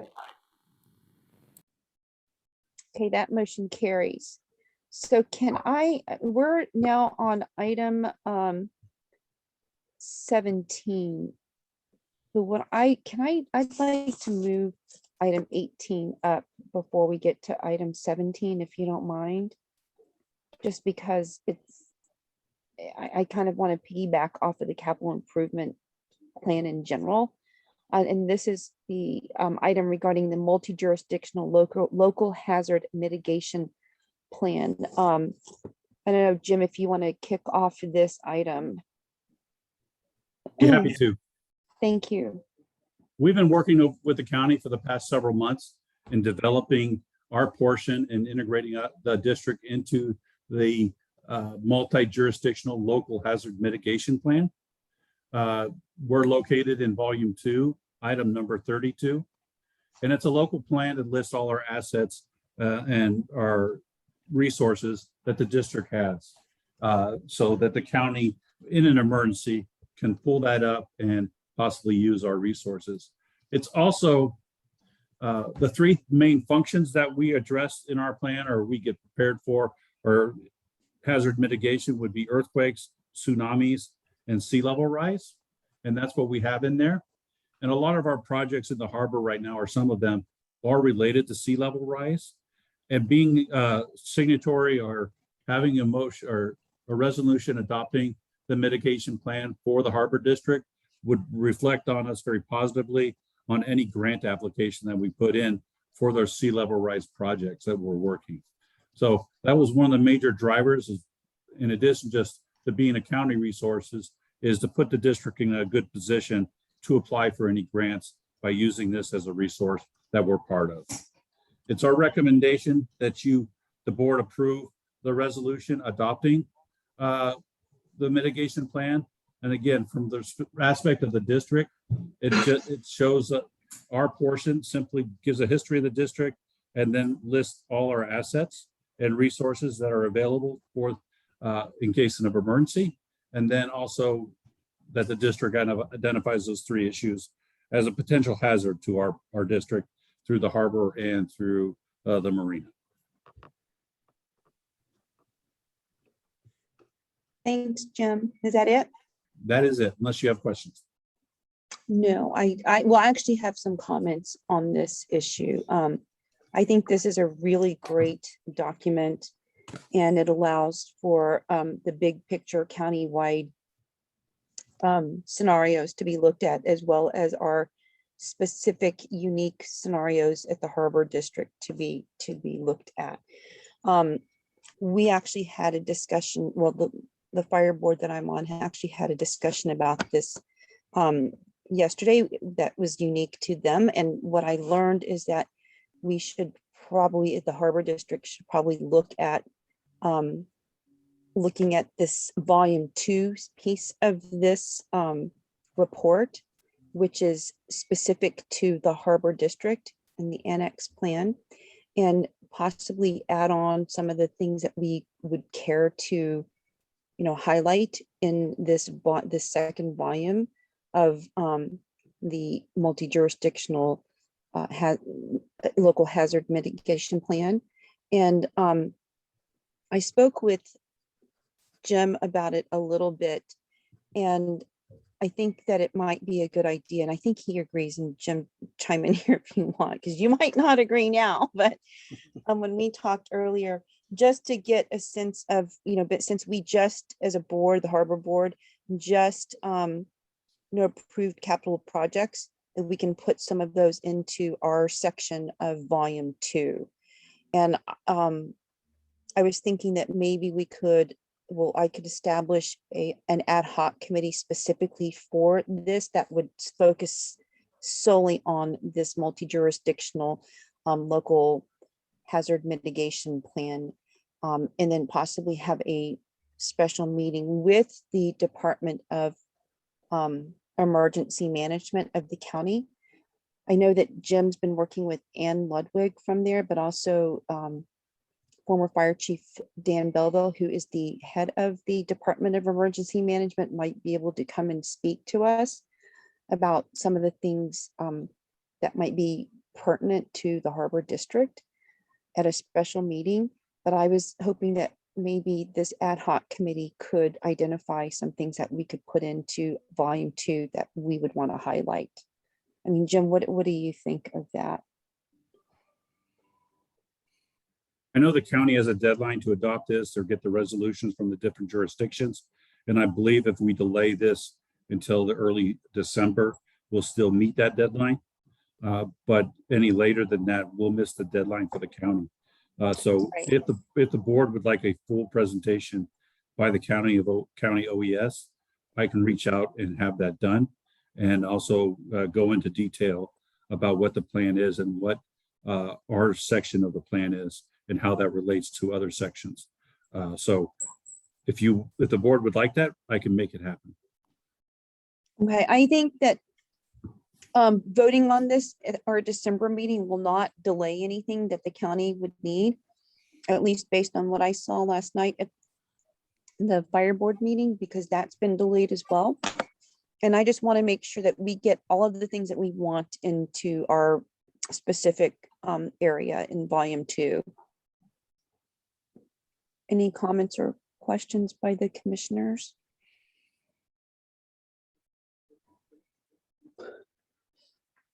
Commissioner Ryering? Yeah, I think it's a good idea, Virginia. And you're saying Bill and Tom for the ad hoc? Well, I was thinking of having Commissioner Mateusz and Commissioner Zimke on there just because, we oversee 2 marinas on both sides of the peninsula. So, Commissioner Mateusz having a business in here in the harbor for decades, I thought, he'd be very familiar with what's going on, and Commissioner Zimke with his education and professional background in civil engineering and his being a South San Francisco resident and being familiar with Oyster Point, he would be a good choice as well. So they would be the ad hoc committee members for this multi-jurisdictional local hazard mitigation ad hoc. And I think it'd be a very, very short amount of time. Basically, maybe work with the general manager on identifying things based off of our capital projects based off of our priorities that we put together last month and approved last month. And then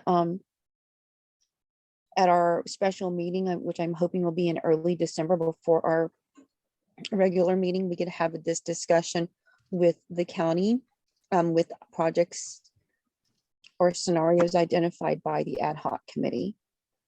Jim, does that make sense? That I'm just off the cuff right now that I'm thinking out loud. Staff can support that. Commissioner Mateusz and Commissioner Zemke, would y'all be willing to just serve on this ad hoc committee for probably the next month or so? I'd be honored. That works for me since my schedule has been cleared. Unfortunately. Okay. So then why don't we delay taking any action on this particular item with in today with the commission, and the direction would be having the ad hoc committee work with staff to identify projects and then possibly schedule a special meeting. Let me look at my calendar. Our harbor board meeting for December, I think, is December 15th. Yes. Right? So would it be possible to have a special meeting with the county if they're available? And maybe we should check, but maybe I'm proposing a date of December 8th. Does that work for everybody? That would be the second Wednesday of the month. That would work with me. Me too. Yes.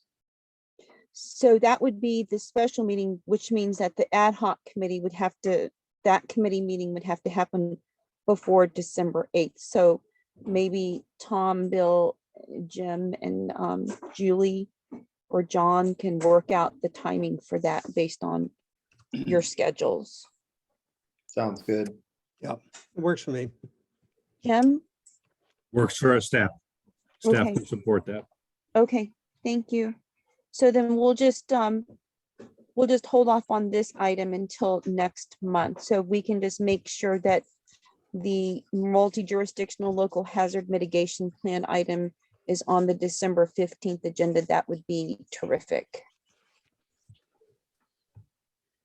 Any public comments out there on this? Okay, then let's move on to our last discussion item today, which is item now 17 or 18 now, proposed resolution opposing oil and gas drilling in federal and state waters off the California coast.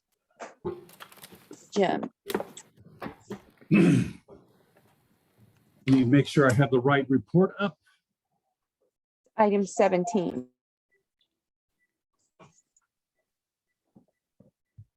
I had it up and then got backwards. This is a staff report resulting from an agenda item from last meeting in which Commissioner Reiering requested that the district consider a resolution opposing offshore drilling for oil and natural gas, and have the district oppose any of that offshore drilling for oil or natural gas. So district reached out to a couple different communities and considered their language and their proposals. And so to make sure that it was a unified approach, and drafted the attached resolution 2117 opposing the gas drilling in federal and state waters off of the California coast. And then also the resolution itself has a provision in it where we would forward the resolution to local political offices for their state representatives in San Mateo County and other interested parties. And the resolution, I can read it out loud, line by line, if you like, Commissioner. Yeah, that'd be great. Thank you, Jim. Okay.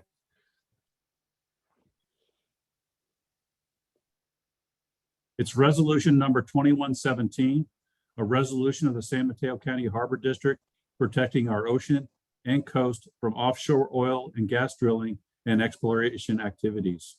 Whereas the San Mateo County Harbor District and its visitors enjoy California's beaches and Pacific Ocean for recreational and commercial activities, all of which support our local economy. And whereas our district residents value our state's ocean and coastal waters, which provide habitat to a vast array of wildlife, including fish, whales, pinnipeds, sea turtles, and birds that depend on a healthy and clean environment. And whereas in California, hundreds of thousands of jobs and billions of dollars of state's gross domestic product depend on clean water, oil-free beaches, and abundant fish and wildlife.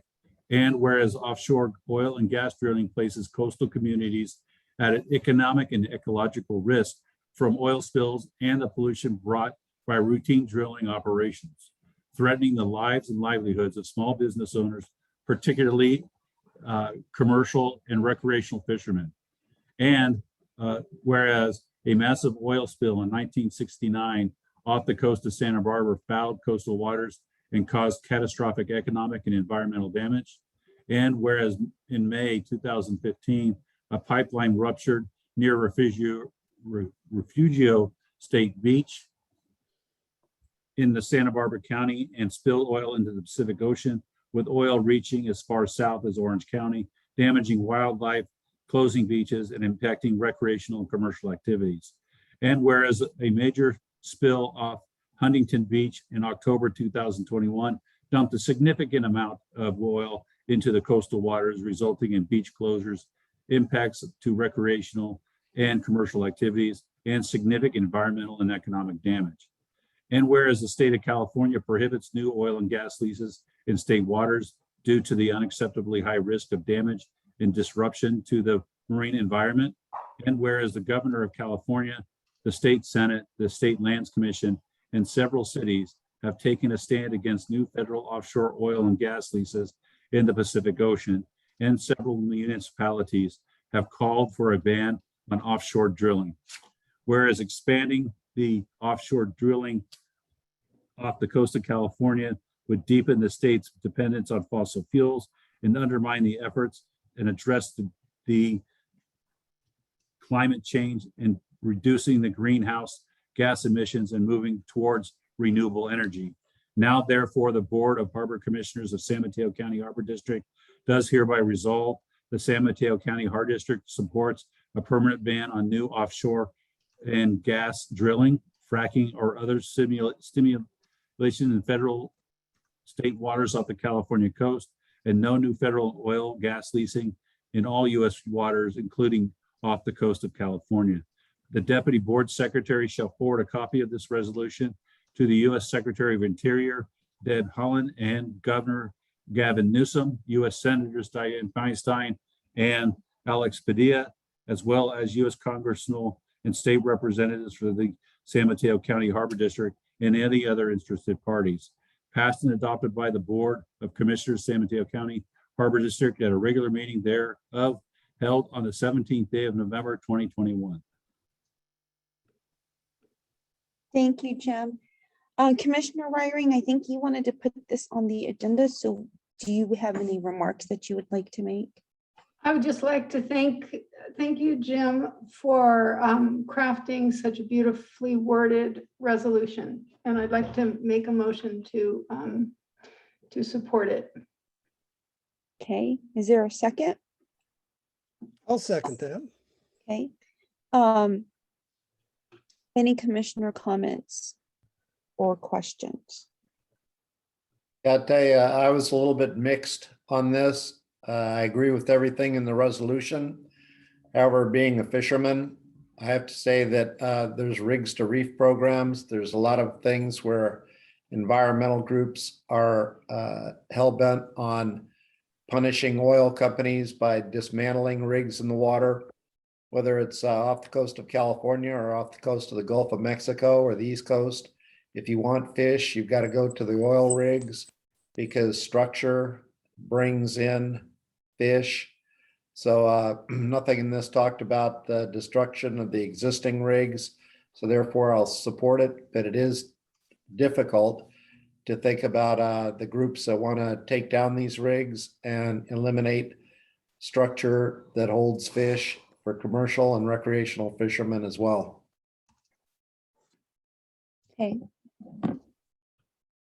So I actually support this as well, especially since I think a month ago we were dealing with the spill off of the Huntington Beach coast, which is what I think prompted this resolution to be brought to our commission.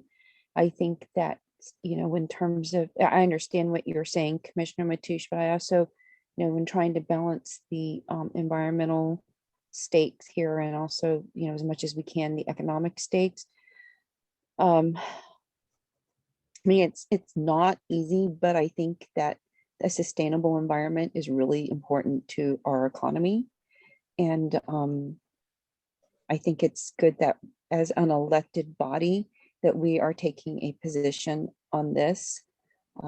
And so I definitely support this. So Commissioner Wiring, thank you for bringing this to our attention and putting it on the agenda. And Jim, thank you very much for putting together a resolution that outlines the historic or the history of the oil spills that are important for us in California to be aware of, and that could lead to the resolution that we're about to approve.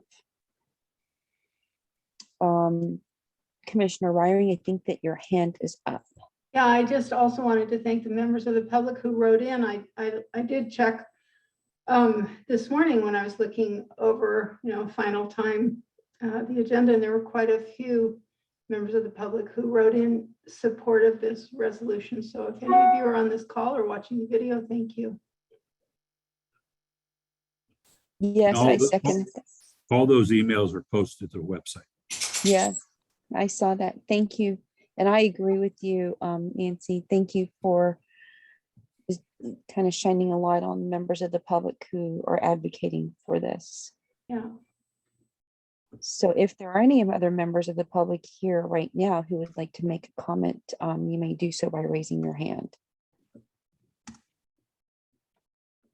I don't see any hands raised, so let's, oh, I see William Smith.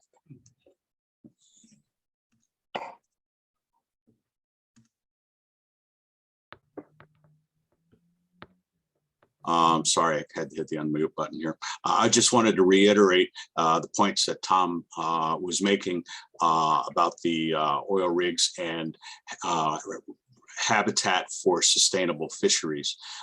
In the past, we have been shot down many times for maintaining the habitat by taking these no longer used derricks, cutting them off 100 feet below the surface and toppling to the side where they are completely out of range of any vessel hitting them, but increases the bottom habitat. Fish need habitat in order to survive and thrive and build more, raise more fish. I just wanted to reiterate what Tom Matoush said on that. Thank you very much. Thank you. Any other public comment? Then I'll close public comment and let's do a roll call, please, Melanie. Commissioner Chan-Crowley, Aye. Commissioner Ryring. You're Aye. Commissioner Matoush, Aye. Commissioner Zemke. Aye. Thank you. That motion carries. And that is the end of the discussion session of our agenda. And so let's move on to commissioner comments. Any commissioner comments? Oh, yes. Commissioner Zemke? Just like to thank Jim and the staff for all the effort that went into the off the dock sale, boat dock sales. I know that was a lot of work, and I really do appreciate the amount of effort that he went through to listen to comments and to factor them into the final proposals. Also, I just wanted to note that for Oyster Point, I happen to be out there on Monday and at 8 o'clock in the morning, and the Ouida Ferry has resumed service. And there were about 20 to 30 people that go off the ferry, and also the smaller ferry from Prop SF dropped off about 7 people at about the same time at the guest dock. The construction out there is continuing. The new Bay Trail along the Kilroy project has been opened so that you can walk along the Bay Trail once again. Hopefully in the next few months, the construction will wrap up and things will start going back to normal. Noted too that king tides are coming up in the first, I think the 4th or 5th of December. Yeah. And they will be kind of at midday. So I think I'm hoping that that's an opportunity that I can go out there and get kind of a firsthand look at what kind of impact the king tides are having on our primarily the access to docks 1 through 6. That's all I have. Thank you, Commissioner Zipke. Commissioner Ryrie? Nope, nothing to add. Thanks. Commissioner Matoush? I'd like to just comment on what a marvelous affair we had in the installation of the life rings and how many people attended, the touching speeches by the family and friends of the family. We had a tremendous Coast Guard demonstration. The Harbor District received incredible positive coverage from 4 different channels on television, and it just highlights the excellent work that the current leadership and staff, the Harbor District, is doing in setting that up and executing that so finely. Yes, you're here. Great. And I would like to echo that sentiment as well. Jim and John, y'all did, and Chris Tibby, you did an amazing job in getting the Life Ring event set up and executed. It was an amazing event, and it showed our commitment to ocean and water safety and water rescue. We've made it a high priority. But this is nothing new. I mean, it's been a high priority for many years, as many of our volunteer water rescuers have shown. Jeff Clark was there, and started this in 1994. I think that a lot of people there, we had about close to, I would say about 300 people. It was a very, very well attended event by the public, family members of the little boy who drowned, Arune Pruti, Sea Valor. The U.S. Coast Guard did a wonderful demonstration. So thank you, Jim, for arranging that. I think people loved that. Coastside Fire, the Sheriff's Office, and state parks and county parks. I mean, these are all partners that we have been able to work with. And I am so proud of this board and our staff in this district for being able to work collaboratively with this and actually move things along, because I know that we all truly care about water safety. I think the public understands that as well. There could be no doubt after that, that event. I know that the Arune Foundation and Sea Valor want to continue to partner and collaborate with us, as do the respective emergency response or first responding agencies, such as Coastside Fire and the locally and the Sheriff's Office. So kudos to everyone here, and many, many, many thanks to the public who were there. They know and that we are committed to this. I mean, I think, 300 people showing up, there's no mistaking that we are committed to safety on our coast. I also want to thank Jim for the many public session and public meetings that we have had regarding, off the boat sales and all the commercial activity permit issues. Jim, you've done a fantastic job in, kind of getting public comment, synthesizing it, listening to members of the public, even outside of the meetings. You have done an amazing job. So thank you for that. I think that the Harbor District is in a much more stable place now than we were. That this is probably the most stable, and we have to having grown from in 2020 until now that I've seen in the last 6 years. I want to thank the board member, particularly Commissioner, those who are here, Commissioner Ryering, Zemke, and Matoush, for all of the support and the work you've put into, moving the Harbor District forward and accomplishing a lot of things this year. And I know that the public appreciates all of that, and there's still more work to do. But I know that, we're doing a great job, and we're going to continue to do a great job. So thank you so much for all of that. And Jim, really thank you for this event on Wednesday. I have heard nothing but great things, and people commenting on how they're very happy that we've committed ourselves and have been committed. This is not a first time commitment. We have been very committed to public safety. You probably want to say something about the parade coming up, or do you want me to say something? I just want to interrupt before you exit. Okay, this please, subject. Commissioner I Ryrie. do want to also thank you, Virginia, for your advocacy on this issue. As Eric Jones, the founder of Sea Valor, said, this event would not have happened without your advocacy, the way you connected so many disparate groups in the community in San Mateo and Santa Clara counties. It's impossible to overstate how much work you put into this. Thank you so much. Thanks, Nancy. But honestly, there's no way this could have happened without the support of many, including everyone on this screen right now. And Chris Tibby, I know he's an attendee. Chris has been instrumental in getting this off the ground. So thank you. Thank y'all for everything that you've done. Jim, I'm gonna stop right here because I want you to talk about the parade too. The Night of Lights parade. In addition to my activity report, which is part of the agenda, a few other things. First, thank you to the board for the comments on the professionalism of the ring cutting ceremony or ribbon cutting ceremony. Couldn't have happened without the support of John and Julie and Chris and the entire Pillar Point staff, since I was otherwise occupied and couldn't participate.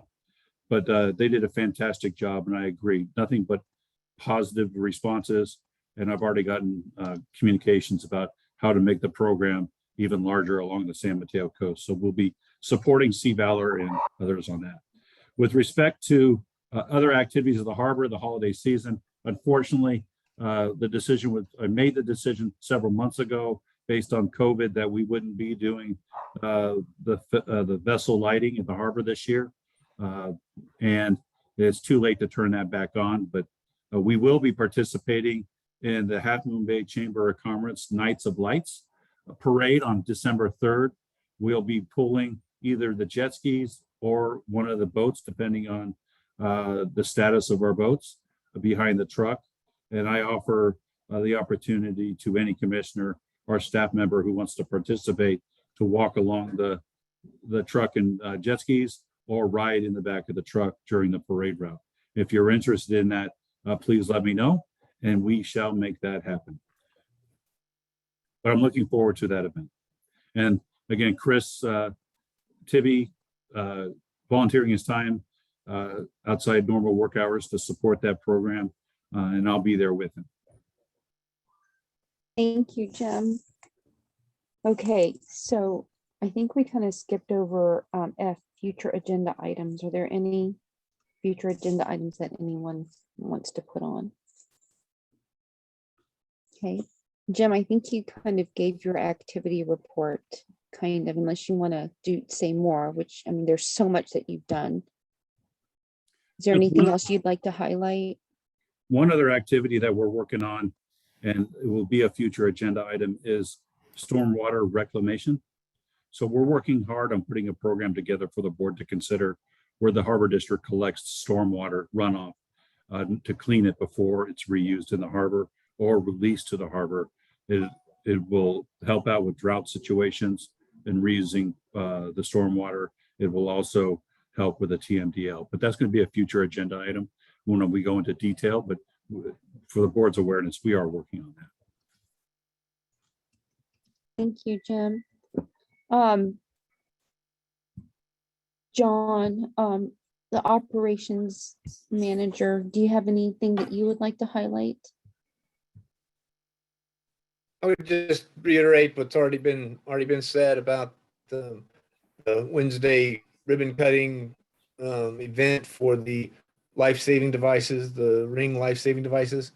Brad Damitz wasn't really mentioned here, but he's the one that helped us with all of our permitting. And then I saw firsthand, how deeply our general manager cared from the very onset. Regretfully, very regretfully, decades ago, our general manager suffered a loss due to our frigid, deadly water, sometimes deadly waters. And then Virginia, you and all commissioners support. I think it was just a tremendous thing to be involved in. And again, I'll say Pillar Point Harbor staff led by Chris Tibby and Dante Madrigal really were the spearhead of getting everything prepared there. But our general manager says he wasn't able to participate, which isn't true. I've got to contradict him there. He showed up after appendicitis, having an operation the day before. He was there and reminded me that we needed to track down the ribbon before the cutting. I assumed we had it there, but so he played an instrumental part even in his compromised condition. Nothing exciting, fortunately, at either harbor. I do feel it necessary on behalf of my Pillar Point Harbor team to make clear that any news reports or earlier comments about our vessels not being, or two vessels being down at the same time, and that somewhat hindering any opportunity to render assistance is simply not accurate. Anybody can ask any of our staff if at any time both of our rescue vessels were down. That's not true. In addition to our two rescue vessels, which of course boats break down, we've got jet skis. We've got our rescue watercraft that could also respond. Not to mention, all of our partners with the Coast Guard and other local authorities. We've got sheriff's boats as well. But I want everyone to know our board of harbor commissioners and our general manager, and again, this can be verified by any staff, have never told me as director of operations that we don't have enough money to properly maintain and purchase new any equipment we need. It's already been demonstrated by us totally spending $500,000 totally building a brand new state-of-the-art rescue vessel, the Radden, a few years ago, and purchasing brand new jet skis whenever we need them. Just in the 5 years I've been here, we've bought 2 new sets. So we're in good shape with both facilities, and we appreciate all the support from our general manager and our board of harbor commissioners. Thank you, John. Julie, administration. Thank you, President Chencarelli. For the administration, we have been in meetings pretty much all day, every day for the last month. Even before that, we were in training. The staff is working extremely hard to get a new ERP, Enterprise Resource Planning System installed. We're using Encode made by Tyler Technology. And so we're juggling a lot of balls right now. We have a couple people that are backfill for us to try to help us out. We're shuffling around staff to kind of fill in the blanks, but we are working very, very hard to get a system that will benefit the district for years to come. There's going to be a lot of new functionality within this system that automates certain things, but there's also going to be a lot of changes on the way employees do their work. So rolling this out is a major task. We have some very talented people on our finance team that are doing an amazing job and getting files created and trying to move old system data that was developed before the 2000s into a new system where it's including, brand or very, very old coding in the old system. And it's just not an easy process. But so if the administration team, is, a little slow to respond to anybody, that's kind of the explanation for that. And we expect to have a new system fully up and operational by May of next year. Thank you, Julie. I just want to make a couple more comments because I need to do a couple of major shout outs. One is to Flor Nicholas, Councilwoman of South San Francisco. She was the one who put Eric Jones in touch with the Harbor District because of a friend of hers who works with Eric. And since then, we got the ball rolling with Jim Pruitt kind of working with me and working with Eric on getting these life rings installed and getting the permits done. But I do want to acknowledge and thank Councilwoman Flor Nicholas for the initial touch and the connection between Eric Jones and the Harbor District. And, a lot of that is that she understands our work and the importance of our work. And, the strong working relationship we have with South San Francisco. So, Jim, if you talk to Mike Futrell, the city manager, if you could just convey our thanks, that would be wonderful. Number two, Julie Van Hoff. I know that Jim talked about the GFOA Distinguished Budget Presentation Award. This is not the first time, and I think that this is a pattern of success and excellence. So thank you so much for making sure that our budget is in great form and being recognized, right? And the work that you're doing with your outstanding finance team, for sure it deserves to be recognized. So thank you. If you could please convey our thanks to your team on behalf of the board, that would be awesome. And John Moran, thank you so much for bringing up the water rescue, and the water rescue issue. I agree with you that we have a fantastic water rescue team, which is the reason that we're even moving forward with understanding how we can enhance this capability, which the board voted unanimously to look at last month. So anyone who thinks that the Harbor District and our water rescue team is putting any member of the public, any visitor from anywhere at risk is sorely mistaken and should actually look at the actual accomplishments. So I just want you to please thank them for all of their work and just know that they have our full support as well as the public support, as we saw last Wednesday, November 10th, when so many people showed up to not only to deal with and honor, the ribbon cutting of our life rings, but quite frankly, to show that, that our water rescue team and the Harbor Patrol personnel and, anyone who's involved with that is very much appreciated. And I think that outpouring outweighs any negativity that you're hearing and the false accusations, but just know that your team has the support of the board, the district, and the public. And with that, is there a motion to adjourn? So moved. Is there a second? Okay. Roll call, please.